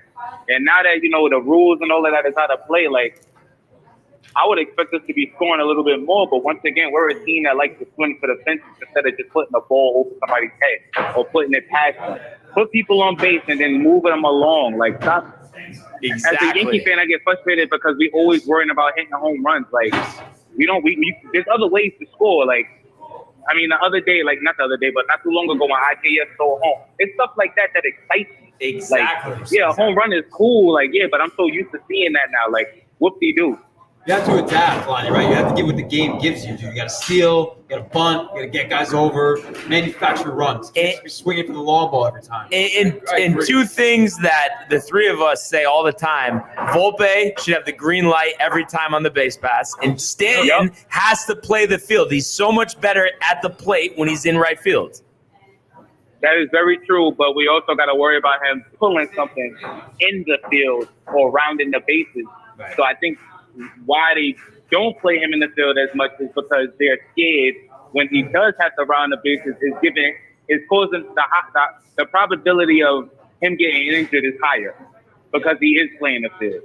But we do need him in the field. It would be helpful because, like you just said, that man is a monster at the plate when he plays the field. It's like he sees the ball better because when he's not playing the field, he's just being the DH. He swings at everything. He does. He does. He's more engaged when he's in the field. And we talk about it, the rest days, the DH days. We have the most injuries in the league, so why not just play everybody every game and just worry about it later? I mean, it's not whatever they're doing now. It's not working. It's crazy that you said that about injuries. That's my one thing about the Yankees. They constantly have injuries throughout the whole series. As a Yankee fan, me personally, I'm frustrated because you never get to see the whole team in a full. It's always somebody on the IL or going down, and like you never get to see. It's either the pitching staff or somebody in the field that's getting hurt, and that hurts us during the season because we never get to see. Yeah, brutal. 100%. Yeah, it really is. And as we prepare for this 4-game set, with Baltimore tomorrow at home, what do you think? I mean, do you feel like they have a decent shot at taking 3 out of 4, or is it like how it's been for the last month? It could go either way. They could sweep them. We could get swept. How do you feel about it?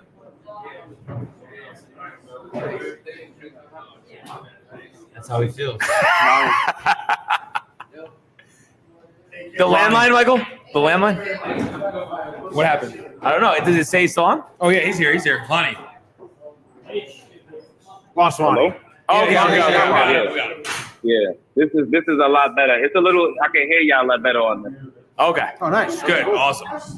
I don't know. What was the question? Oh, yeah. I was just asking you, with this series against Baltimore at home starting tomorrow, how do you feel? Do you feel like we have a good shot at taking 3 out of 4? Or are you feeling more like it could go either way? Like, what's your confidence level at? Baltimore seems to, I don't want to say surprise the league, but they're better than a lot of people thought they would be this year.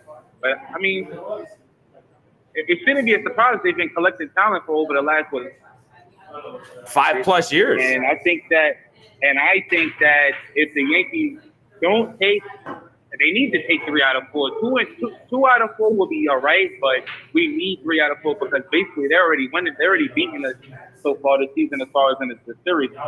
And we kind of need the wins because if it comes down to the wild card or whatever, they're already ahead of us, I believe, still. So yeah, they're up 4 games. So, I mean, obviously it's a big long shot, but if we were to sweep them, we'd be dead even, which would be nuts. we'll be dead even, but that's a huge long shot. And I got a dreadful feeling that Aaron Hicks is gonna go bonkers. Oh man! I mean, the one good thing is Mullins just did come back, so I don't think he's playing every day. But we know obviously he'll get some at bats one way or the other. But that definitely is frustrating, and it doesn't bother me though, because I do think like he had that real hot start. He's kind of tapered off. He still is trash. His career is still almost over. He's not going to be good for the long run. Aaron Hicks, no way. No, I think it's just a cause. Him, Gallo, and now Donaldson. Yeah. Our new so come to find out Donaldson actually is good for something, being a release that you can. I say it all the time. The last 10 plus years, Josh Donaldson is the most embarrassing position player we've ever had. No doubt. My goodness. No doubt. I mean, Mr. Pimp, no home run. I mean, come on, man. No, but not even home runs. They're fly balls 20 clobbering feet short. Right. He's hitting them now. It's just like, okay, I hope this, continues, but, you can also hit some doubles and all of that too, buddy. Like, we don't need you to smack a home run every time. Yeah. As far as his batting average so far this season, it's horrendous. It just looks good because he's hitting home runs. Like, he's had, maybe 10, 11 hits, but, 8 of them are home runs. So Yeah. it's crazy. And do you think the only reason he's on the roster is a defense of Cashman that he doesn't want to admit it was a mistake, even though everybody and their mother knows that it was one of the worst trades that he's ever made? Well, we all know Mr. Cashman doesn't like to own up to his mistakes. So, what do you think? Obviously, that's the answer.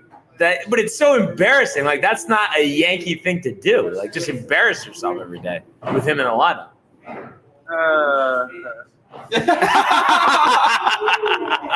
Listen, man. Lonnie, we at least got to split with Baltimore, though. We have to at least split. But I want better than that. You know what I mean? It's time to take 3 out of 4. Do it, though. Just do it. Nothing. We need 3 out of 4. Two games is not enough. We at least because 3 out of 4. I think at least we'll be 1 game behind. Right. Yeah, got to make up a little ground. But 3 out of 4, would we only pick up 1 game, right? Yeah. Or no, we pick up 2 games. 3 and 1. Yeah. 2 games better. Tony's looking at 3 out of 4. Yeah, we pick up 2 games, so we'd be 2 games back of the first wild card spot. Yeah. So no, I mean, we gotta. It doesn't really matter anyway. Push our butt cheeks to hope that Aaron comes back soon. Because my lord. Yeah, no, it's crazy. We got a comment here from the company. Yeah, we have another company, Lonnie, from Joshua. Those my people. Joshua Burgos wants to ask you fellas, you think Donaldson would have been humbled by now seeing that embarrassing highlight reel of him watching pop out? The worst was last year in the playoffs against the Guardians when he watched the ball and it hit off the wall and then he got thrown out. Yeah. There's nothing. I don't think it gets worse than that. I'm sure he's counting, all his money, really humbled, Yeah. Absolutely. Yeah. Humble pie. Who do you think had an asshole? Who do you think had a better series against the Guardians? Bob Costas or Donaldson? Probably Costas.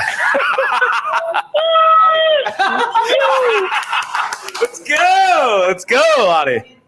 I'm done. What a stud. Oh man, I love Bob Costas, but I'm not gonna hold you. He was putting me to sleep during that too. Awful. So bad. Maris and Mantle. You know what it was too? It was the fact that he kept bringing up stats from 1940, the beginning of time. Come on, man. He said the beginning of time. Oh man, so bad. So bad. I feel like I was listening to stories of World War I with my grandfather. Yeah. On the fireside. I thought I was watching a History Channel. Oh man, that's Lonnie, you're the man, bro. Yeah, this is awesome. I have to say. Yeah, Lonnie. Awesome. So usually we're Monday through Friday at 10 a.m., but Monday through Friday, 10 a.m. I'll try to call in as much as I can, man. Yeah, absolutely. Can't wait to talk some more Yankees with you. Josh. Yeah, I appreciate the call in, All bud. right, guys. Once again, shout out to the company family. What's up? Hell yeah. hell yeah! Shout out to the company for sure. Let's go! Thanks for calling in. Thanks for calling in, Lonnie. Have a good Thanks, night. Lonnie. Have a good night. Talk to you soon, Lonnie. Oh, yeah, one sentence. No, Michael. He said peace. That was awesome, though. That was so awesome. sick. Always What a great, great yeah. call. That was sick. Yeah. That's historic for the show. Oh yeah, That is the story. No, So the cool. company, they love their sports. Yeah. There's clearly a mixture of Mets and Yankee fans. Mets bases loaded, one out. I love talking about the Yankees while I was talking about the Mets. Tony. I mean, he's a Yankee fan. But Tony, That's fine. It wasn't awesome that he called in. It has to be about the Mets. In that exact moment, yes. Oh man, but No, yeah, great call. we'll keep track on this Mets game, but I do want to talk about the Rangers. So, Michael, if you could, it's been a long time. If we could go to the world of the National Hockey League. Here's Matthews. Scores! Hat-trick goal! My goodness, this is a great shot. Big hit on the far side by the car. He flattens Jordan Stahl. Oh my goodness. Gets the gun right back. Terrified and robbed by Shesterkin. That's brilliant from Igor Shesterkin. It's a breakaway to win it in overtime. McDavid scores the winner in overtime. Wow, man. All right, so as we know- No. Tony wants to talk about the Mets. No, I don't. I already deleted all my notes on it. Oh my God, It's over. Wait, Tony! But tell me, it didn't seem We're already like the world we of were National talking Hockey about League. the Mets' problems, and it just seemed like a natural transition. Like Peter. it didn't seem No, like it's you were fine. going to go back. And No, it's totally fine. Dude. we could have went back though. I feel like you were Alright. thinking I was trying to like He can skip win it past back. No, it's totally fine, dude. I just didn't make a bunch of notes and stuff today. No, he specifically did homework. I mean, but why can't we still go back to it then? I'm admitting the video. We've already been But to the world. played the video. We go back and That's the forth. world. We're gonna talk No about one it now, goes back and dude. forth, dude. We're on to the Rangers now. Oh, Tony's I tight. hope you took as many notes. No, Tony did take a lot of Ranger notes. He knows more about the Rangers than the Mets tonight. I thought you'd be more excited to talk about the Rangers. Yeah, I am to be excited honest. about the Rangers. Yeah. the draft. To be honest, I'm pumped this analysis. I'm not like 100% sure how I feel about the pickups the Rangers have had. As you guys may not know, but I think free agency hit like Saturday night. Or Yes. Saturday, like 2 in the Right afternoon. after the NBA free agency. Yeah, exactly. Mr. Quick. So first thing they do, they pull in Jonathan Quick to be a backup goaltender for Igor Shesterkin, which I like. He's from Dude. Connecticut. Yeah, I do. He's from Rupert Milford, I believe, actually. Jonathan Quick. And they got another. Is Halak gone or no? Yeah, Halak's gone. Deming gone? I don't know about Deming. Deming's still in the organization. Okay. But Jonathan Quick getting brought in. I mean, you talk about someone who won 2 cups with the Kings. Right. Obviously, you look at how against the Rangers. Specifically against the Rangers, actually too. But Jonathan Quick, I mean, he's gonna be a Hall of Fame goaltender. Even kind of like revitalized his career a little bit with the Golden Knights for a hot second because they were starting him, before Aiden Hill was getting the start in the playoffs. But so they pick him up to back up Shesterkin, and I don't know. I mean, again, like talking about Shesterkin last year, kind of what his season was like. A little bit of a tough sophomore year as our number 1 goaltender. You started off kind of slow. Obviously it was a bright spot in the playoffs, but still there were times where he faltered for sure, and that people questioned. So I think maybe putting a Jonathan Quick type of goaltender who still has it, has proven he still has it, is getting a ring with the Golden Knights, mind you. So he's going to get his 3rd ring. To have that experience too behind Shesterkin, who hasn't been there yet, I think is going to be great. And I understand you don't like these older goaltenders, backing up like a Halak, but I think Quick is in a different league, a different playing field than Halak for sure. And I think he's going to provide the best support I think Shesterkin's going to get. And I think we're going to see a great Shesterkin because of that from the get-go. I mean, I can only imagine the points he's getting from Jonathan Quick. I understand Shesterkin had Lundqvist to kind of, get tutelaged by. But I mean, again, Jonathan Quick has been to the Cup. Right. He's won a Cup. Obviously, Henrik is not, right? So a couple other pickups too that the Rangers have. And it really is. Wait, one thing though. Do you feel he's more valuable in terms of knowledge versus him when he needs to spell Shesterkin, or do you think it's even Quick coming in? I'm saying. I mean, if you want to look at who you had, is in Halak. I think he is a better backup goaltender in every sense than Halak is. Yep. Numbers wise, even the way he looks in between the pipes, and then again, his experience, his tutelage, he can give his experience. He can show Shesterkin it's going to be a better backup goaltender. Excuse me. And that was just one of 9 pickups, by the way, the Rangers have made so far. 9 moves. Another big move too was bringing Blake Wheeler. Someone who played for the Jets basically his entire career. I think he was drafted in maybe 04 or something like that. And stayed in the minors for a little bit. Ended up getting traded to, I think, Atlanta, the Atlanta Thrashers for a hot second. And then from there, went to the Jets. He's been in the Jets forever, for most of his career. Teammates of Jacob Trouba when he was there. They say Trouba was a big reason why Blake wanted to come to New York, not to mention a big market. The guy is turning 37, I believe, this year. He is coming. Statesman. Yeah, so he's definitely older. But again, I think bringing some good veteran talent is going to be good for a lot of the young guys we're trying to keep. Not to mention, I think he had a 74-point season last year with Winnipeg. Oh, okay. So the guy can still perform.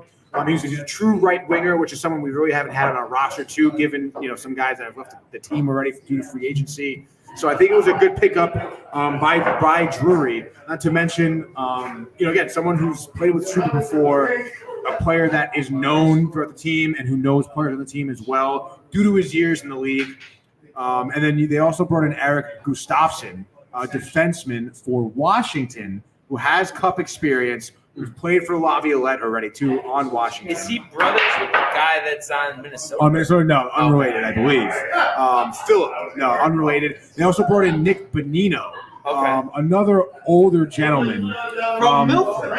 From Milford, Connecticut. Yeah, he's from Milford, played for the Penguins, has 2 Cups with them.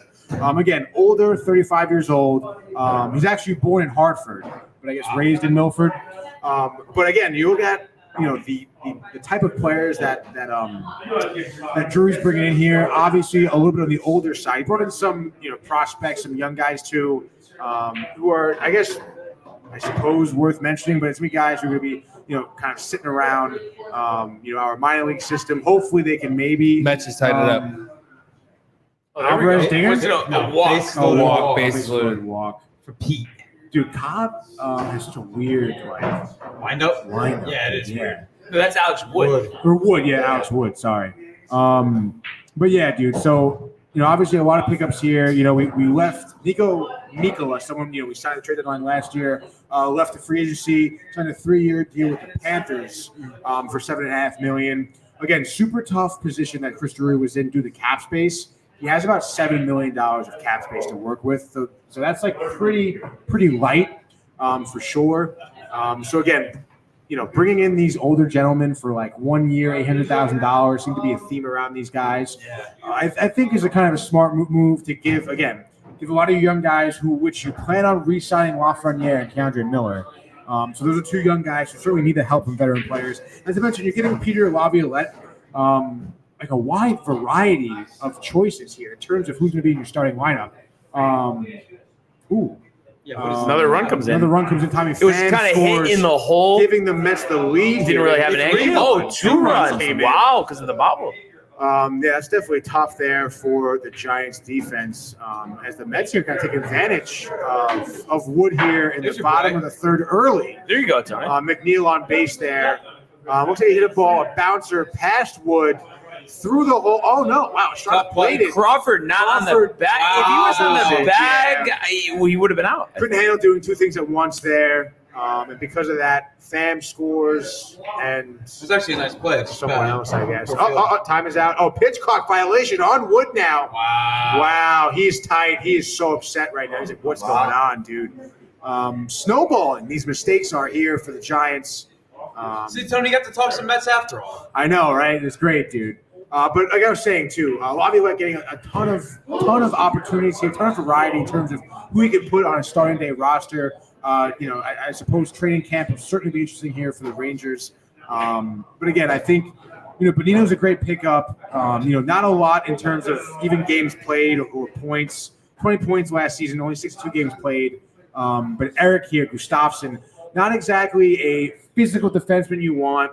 Doesn't have a lot of hits, but again, 42 points last season, plus 2 out on the ice, 70 games played for a 31-year-old. I'll take that honestly any day. Blake Wheeler was, again, a good pickup.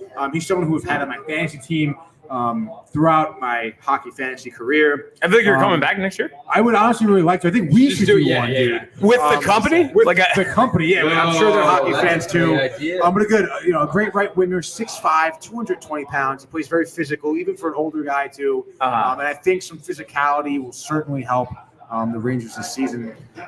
So yeah, dude, I think some great pickups here. Love what Chris Drury is kind of doing here in the offseason with the tough cap space that he's working with. I think he's doing a good job as GM. Laviolette, I think I'm kind of coming around to being pretty stoked. We're a little tight, coach. It's just someone who doesn't have He hasn't gotten a lot it done? of winning, dude. He hasn't got it done, dude. Been to a cup, but hasn't won.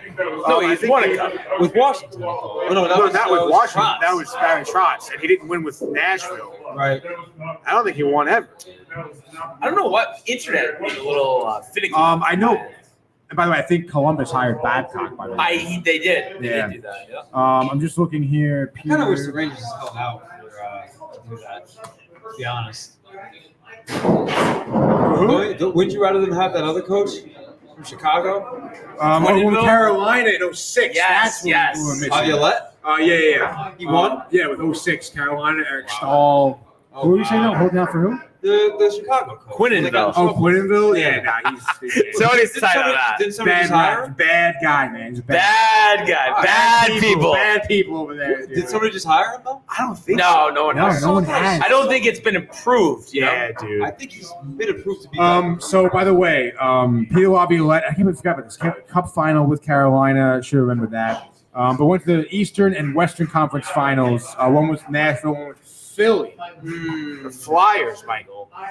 So he has been there a few times. It's been a while though. Obviously, Cup in 05, 06 seasons. We're talking, almost 20 years here since he's been to a Cup.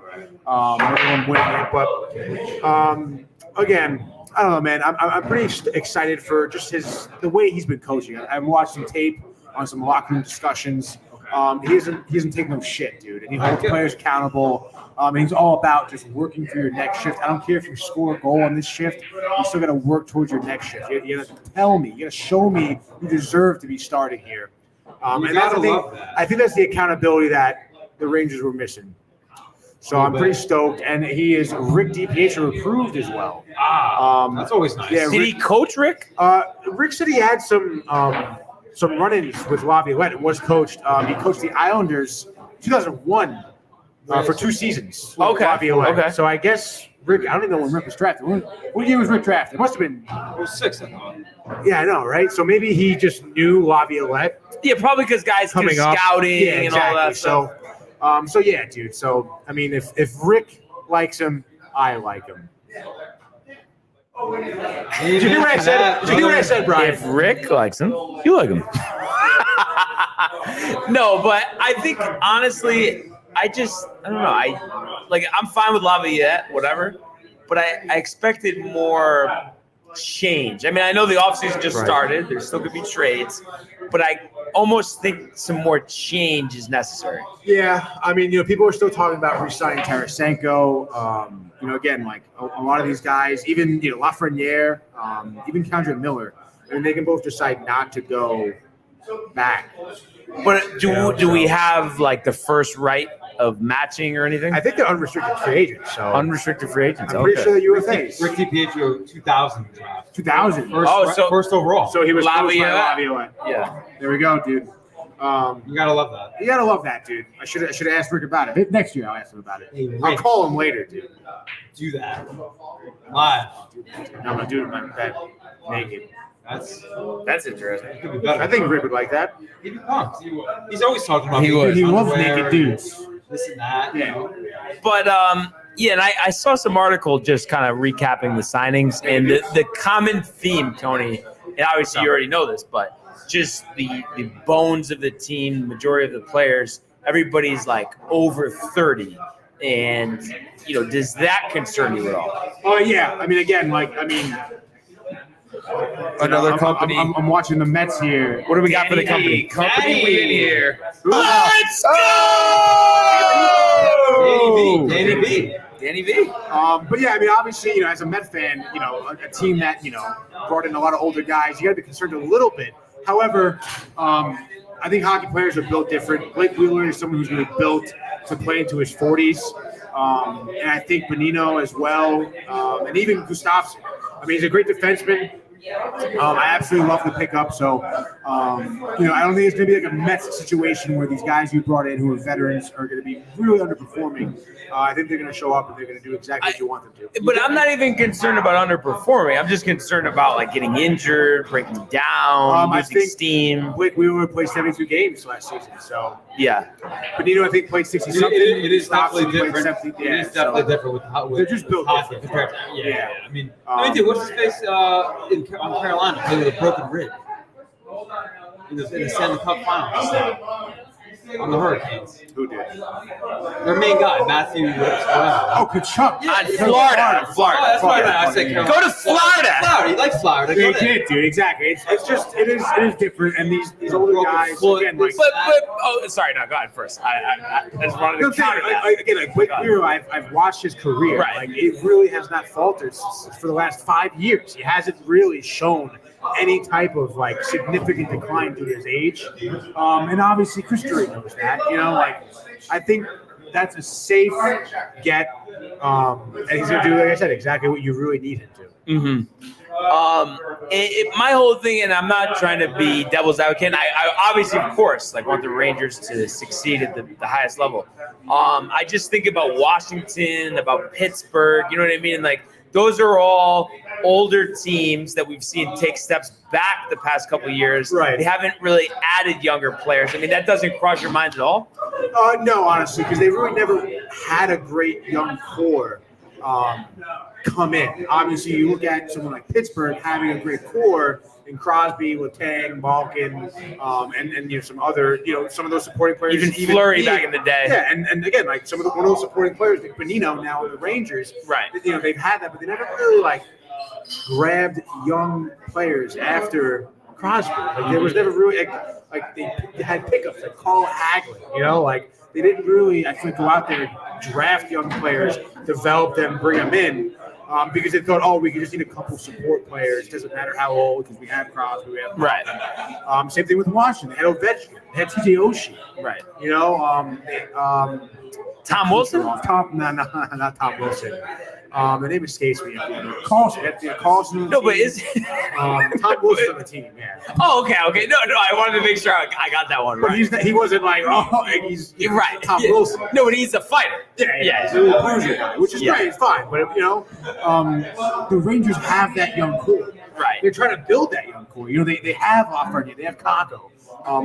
First overall picks of drafts, first rounders, highly touted players. They have that. They need to bring in veterans to develop them, to help develop them. But I almost wonder if there's cap space though for the there is Lafreniere and Gross. So they have to. No. So for Lafreniere, there is. That's the plan. To have about, I think it's almost $7 or $8 million of cap space to re-sign Miller and Lafreniere. Oh, okay. I didn't even think they had that much. No, yeah, okay. That's why all these guys are 1 year, $800,000 deals. Which again was kind of like what they were doing at the trade deadline last season, bringing Kane and Tarasenko. Yeah. Unfortunately, it didn't work as well because we found out Kane battling with injury. A significant your career's over at that age. Right. If you're having a hip issue, we kind of saw it even at the end of St. Louis' career. Yeah. I mean, the man wasn't 100%. You saw him in his final playoff games. I mean, he was losing his edge. He was falling. Exactly. Right. And that's just a telltale sign of tired legs. Again, we saw that with Kane this year. Yeah, Michael. No, I guess that guy's slow. Damn, I guess so. I thought he was rounding third. What? Comment from our buddy Michael. So, our buddy Michael, my man. My guy from NCC. What's going on, buddy? It was great meeting you the other night. Yeah. Barnes and I played golf. Met him up. Nice, dude. Sitting duck. We were talking about sitting duck. Oh, yeah. Nice. Great spot. So just to wrap up the Rangers combo, I think so sick. Good pickups. The company. Players. He's part of the company at this point. Yeah. It's great. So two Who questions. cares whatever you have to say, Tom? I asked you a lot of questions. I trust your judgment. I'm going to produce next time. Michael can sit here He'll do his NBA stuff and talk with you guys at the Yankees. I'm a He'll do good some Devils talk. I feel Devils like, talk how do you over not there. know by now? I wanted to ask you what's going on with the Devils. Dude, I feel Devils. like Who does think Devils picked up? That was a great pickup. They just got him. I know you're talking about him because you said he was nasty. Talk about police. The name is gonna hit me. I'm like, damn it, dude. They gave Meyer a big extension too. Meyer the extension. I actually love that move. But they picked up someone. Do you know from what team? Wow, what a fucking hit right there in the 8th. You see that? Wow, Michael with another comment. Anyone? Devils. Look at Devils pick up. I'm gonna look at myself. I swear to God. I'm trying to find Everyone is fucking useless right here. Israel, that was a great contract. Tyler Toffoli, dude, from the Kings. Toffoli. Veteran player, won the cup. I mean, what a great addition for the Devils. A youth, one of the youngest teams in hockey, had a great season in the playoffs. And then they signed a veteran like Toffoli, who had a great year for the Kings, a resurgent, surprising year for the Kings too. And he won a cup too. Did he come from Calgary? He came from, I think he played for Sound like Calgary. a Devils fan, man. Because, dude, I appreciate great hockey, good team, good moves. Mets get out of it there. That's your guy. As Pugh gets out of a jam there, keeping it to a 2-1 lead. What I was going to ask you, though, 2 questions, Tony. First one is, I know I've asked you, the last time I'll ask you this question, but we know the cap space is tight. Right. I've said I think they should bring in some more guys, kind of mix it up a little bit. Are you, to bring in someone of his equal stature or better, are you okay with the Trocheck move to open up some cap space? Who's the guy? I mean, you're talking about a guy who's equal or better. I mean, if you're bringing someone who's better, obviously, yes. Trying to think of what team it was. Okay, Tavares. And it's going to be costing us less to bring him in? No. I'm saying like he's part of the package. No one crazy, maybe some draft picks and stuff. We'll get Tavares. Guys, let Trocheck go. Are you in favor of it? I would be, yeah. Okay. And then question number 2. And let's say we just bring back Lafreniere and Miller. Are we title ready? If you bring back Lafreniere and Miller, I think that's really tough, dude. I don't think so. So you understand what that's why I'm looking for a little more change, a bigger piece. I mean, no, I mean, again, it's The 27 ring club. Hashtag rep the company. Yeah. Wow. Continue. I was just responding to The fans, Tony. The the fans, Tony. Is it not about the fans? it's not me right now, actually. Your mustache is looking phenomenal. Thank you, dude. No, yeah, I agree. We definitely need a piece or two more, and it's tough because of the cap space. But again, like let's say Blake Wheeler, has a great year. Is a great right winger, and then on top of that, if Lafreniere, it gives us like 35 goals, Right. like has an 85, 90 point season and contributes. Yeah, if Hedo contributes well during the regular season, I mean, yeah, it's certainly possible. But I mean, you can't like ask me that question coming off a year that we did and expect me to have confidence in us winning a cup with those guys. I mean, I have to see some type of improvement with the players we have, you know? Yeah, and I guess what concerns me is like 2 of our best players last year were Kreider and Zibanejad, and it's like they did a Houdini act at times for stretches during the playoffs. So it's like, how can we be confident next time around that they're going to be there and they're going to be stepping up? I will tell you this, and again, as I'm obviously analyzing sports more and more these days because of the show, right? And obviously someone who's played sports and coached.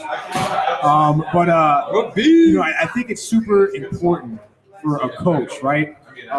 To have certain leadership capabilities, such as like hyping up a locker room, making that like postseason speech as Kana gone 4-1 Mets. Yeah, let's go, baby. Above the orange line. From Kana. There you go, Tony. There you go, buddy. There, though, he sucks anyway. His 6th home run of the season.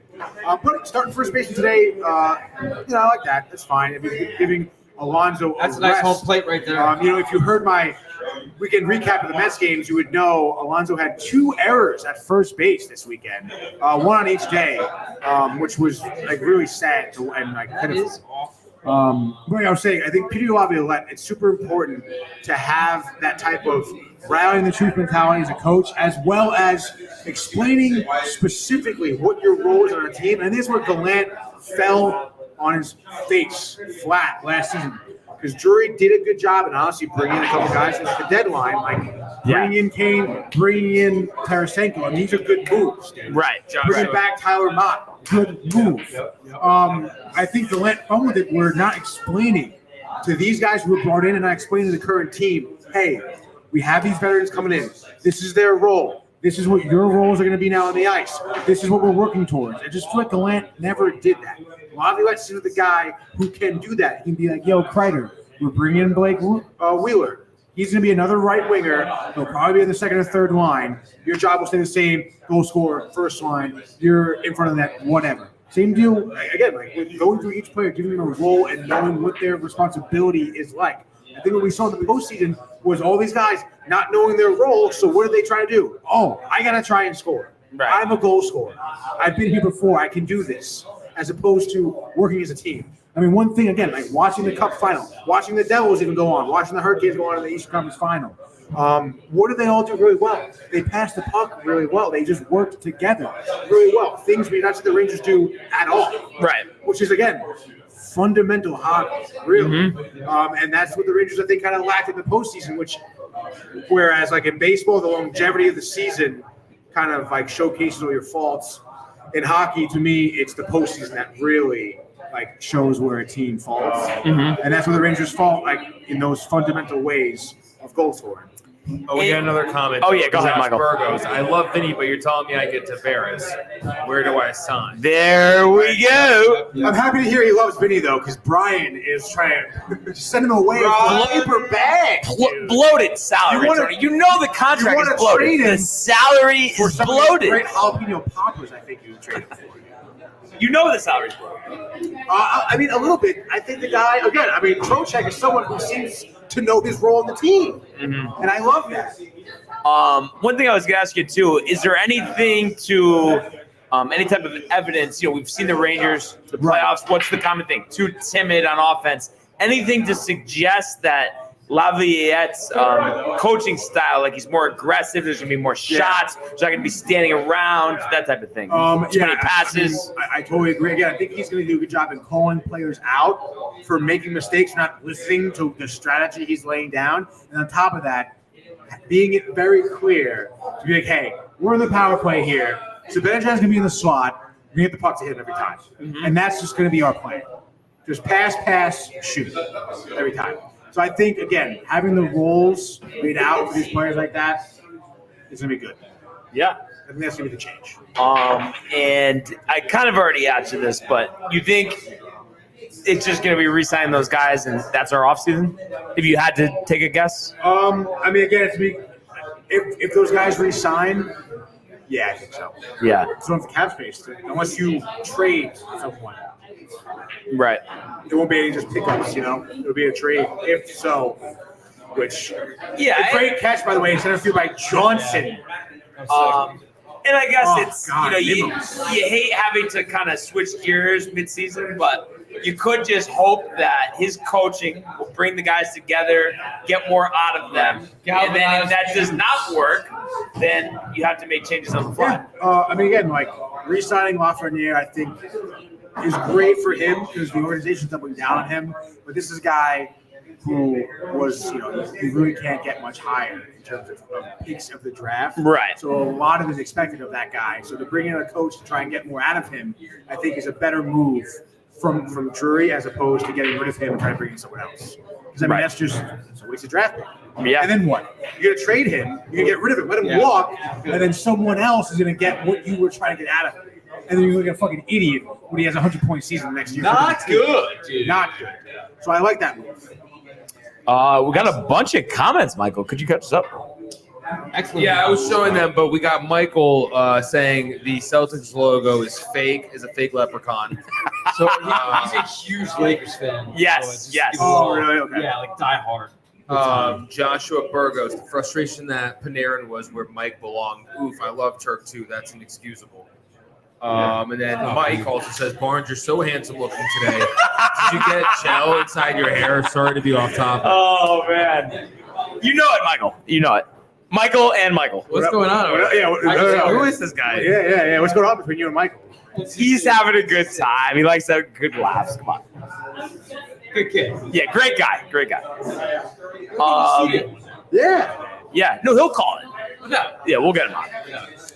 We'll get him in studio. I feel like one time we'll get him to come in. Yeah, 100%. So I mean, how far away are we, Tony? Typically preseason, is it September? August. August. For some games. Yeah, Okay. typically Rangers Islanders do a game at Total Mortgage in August. At Bridgeport. Yes. Okay. Well. Where? Hey. Total Mortgage Arena. Webster. Oh, Bank. yeah. Oh, dude, we gotta go. The last time we were there, was it Fairfield U or was it the UConn game? UConn game Okay. against Columbia, Yeah. 2014. Blew them out. Yeah. Boat right. Yeah. They won that year. Yes. Renee, I could tell you every conversation you've had over there with Pooch. Yeah. No, I'm just kidding.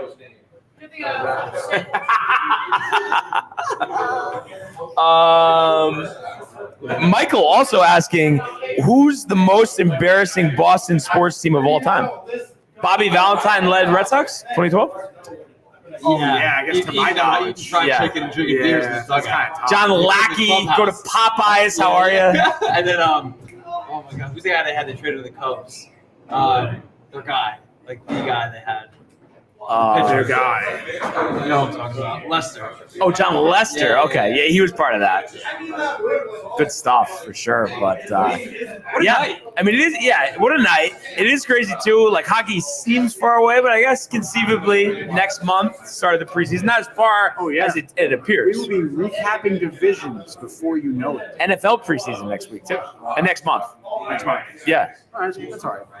No, I thought you like NFL now. Last year it seemed like you had a changing of the guard. You're gonna be a big Jets guy I feel this like year, Tony. in It's gonna be season fun. gets me riled. Okay. But leading up to it, I really don't care that much for it. I mean, yeah, I'd rather follow. I mean, I'm following baseball and hockey, and it's enough. I'm pumped you to be a Jets fan. I'm not gonna be a Jets fan. Be a Jets fan. I don't want to be a Jets fan. It'll be fun. now We'll be Jets fans. let's say the Giants. Jets I'm gonna be a Dolphins fan.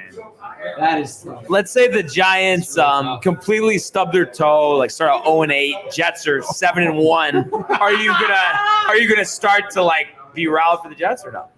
No, I am riled for the Jets. Yes. Okay. But I'm You're not a gonna New be York I'm a football Jets fan. Yeah, of course. I'm just a New York guy in general. The only New York guy here. Oh, this is actually before it goes on. I wanted to ask you, Michael. We haven't talked about this. The ESPN layoffs. Did you have a favorite one? Yeah. I kind of know who you're gonna say. I don't know actually. There's a couple of good ones. Who's your favorite? Van Gundy. I mean, who wants to hear Jeff Van Gundy whine about basketball from 30 years ago on a daily basis? I know it's crazy. They laid off a lot of people. Steve Young, I thought, should have kept his job. Keyshawn, Jake, Max. Jalen Rose, it's nice to see him go. Yeah. Isn't it hilarious? Like Jalen after all these years. And Max Scherzer. Yeah. Max Scherzer. Yeah, Kellerman. Max Kellerman. Scherzer will be gone too. So. They should lay off Max. How about a member of the company says he's still listening? Lonnie. That's Lonnie, yeah. Lonnie is the man. Oh, He is. Lonnie is the man. But yeah, Susie Colbert, she had a long run. Oh wow, she's gone too. Yeah. Wow. What's the deal with that? Are they like recruiting new guys? Well, Or- they're trying to pay for McAfee's $85 million contract. Dude, that guy's a fucking loser. I know. He's not. Yeah, it's like. I'm kind of tired of looking at him. Yeah. As Tommy Pham almost gets caught in a rundown here, but no one was covering second. He is safe there, thanking God. He is pumped. Yeah, dude. I mean, 34 years old. No, don't you think Steve Young, Greenwich native, Yes, he should have stayed I out? didn't know. The only ones I saw were Max and Jay Will too? Jay Will? I don't know. Jalen Rose. Keyshawn. Keyshawn. Yeah. I mean, they all stink. So Yeah. you know, what do you want? Yeah. What do you want? But yeah, I mean, just complete mismanagement over there at ESPN for sure. Michael, did you feel at all like a little bad for Kellerman? Not at all. The biggest chief of all time. Where's he going? I don't know. I mean, usually the better people that get fired go right to FS1, but who knows? Oh, We have any word where Christian Wood's going to sign? Huge Nets fan here. I want to say he's going to the Knicks. Oh, yeah, we didn't even talk about that, Michael. Oh, DiVincenzo. What do you think? Honestly, you're tight. You seem tight. No, I just think it's all lame. Giving up Obi. The Obi trade didn't make sense. They're choosing Julius. Yeah. Obi never got a chance. He never got a consistent Dude, chance. he's going to cook on the Pacers. Yeah. But I honestly think it's good team chem, like to have those three guys from Villanova. I think it's gonna work. Honestly, I think they're gonna. Yeah, it'll be all right. I don't know. We talked about it. I mean, they're not better than they were last year. You don't think so? But those guys, I think they're the same. Those guys won when they were They did sophomores. win. They did win. right? I think so. Yeah, he did win. What's his name? Bronson. And DiVincenzo went right to the league after. Yeah. Yeah. Still, I don't know. What was that? 20 what? 14, 16. I think it's 2016. Yeah. Didn't they go back to back? No. No, but like They- 2 and 3 years or 2 and 4 years, something like that. Yeah. Jay Wright, Not honestly, good enough. Great coach. Ooh. I couldn't believe he retired. I know. He just they don't like the way it's going. And Oh, because the NIL, yeah. But it's still a lot better than the NBA. Oh yeah. 100%. So, Michael, anything else here? No, that's it. Other than Lonnie saying plenty of company here? He's riled. We are. Let's just shout out the company one more time before we get out of here. Company, honestly, great showing over there at the beach bath. Okay. I can't wait to see you guys all be together. Yeah, we gotta like do more of these events, dude. We can bring the company here. Oh, yeah. Hey, everybody's pretty much in the 6 boroughs, or Are you asking me? the company? I would of the people? imagine so, Yeah. right? Lonnie, I think he said he's from Harlem. Yeah. Because I now that I think about it, I remember Dave being like, Lonnie from Harlem. Yeah, Like, I think so too. He said it when he called it. he did say that. Okay. Yeah. So, Harlem 125th, baby. I'm sure there's maybe a few stragglers, you know. We got to go to a around Yankee game with them, Yankee Tony. area. Nah. You don't The love Tony talking about the typeface. Yankees? What? You don't love talking about the Yankees like all the time? Nah. Thing is, though, I feel like if it was for the company, you could let it go. Because even though it's the Honestly, Yankees, company would have yeah, No, I love going to Yankee games. yeah, I love going to baseball games in general. right. And then it's the company. Right, yeah, company sounds dope. Yeah. You gonna stay I'm home? down to go to City. Like, even when they're not playing the Yankees. Josh Burgess says, "Where is here? I'm in Jersey." Oh, we're in Fairfield, Connecticut. Yeah, we're in Fairfield, Connecticut. I mean, it can't be more than an hour and a half, I would imagine, right? 2 Depending hours. on what Maybe? part of Jersey? Depends what Yeah, time. 2 hours. Depends what part of Jersey. Oh my goodness, as Alonzo. We got a hacks few away, that members is so upstate far out of Florida and North Carolina. I wonder if any of them are in Raleigh. Yeah, next to maybe. Jennifer and Chokery. Never know. Imagine their neighbors. That would be sick, dude. I would imagine the company is nationwide, maybe worldwide. Rick and Dave are worldwide. Yeah. That's for sure, dude. So that is good stuff. Michael, could you just, if you had to give us one line on the way out, what would it be?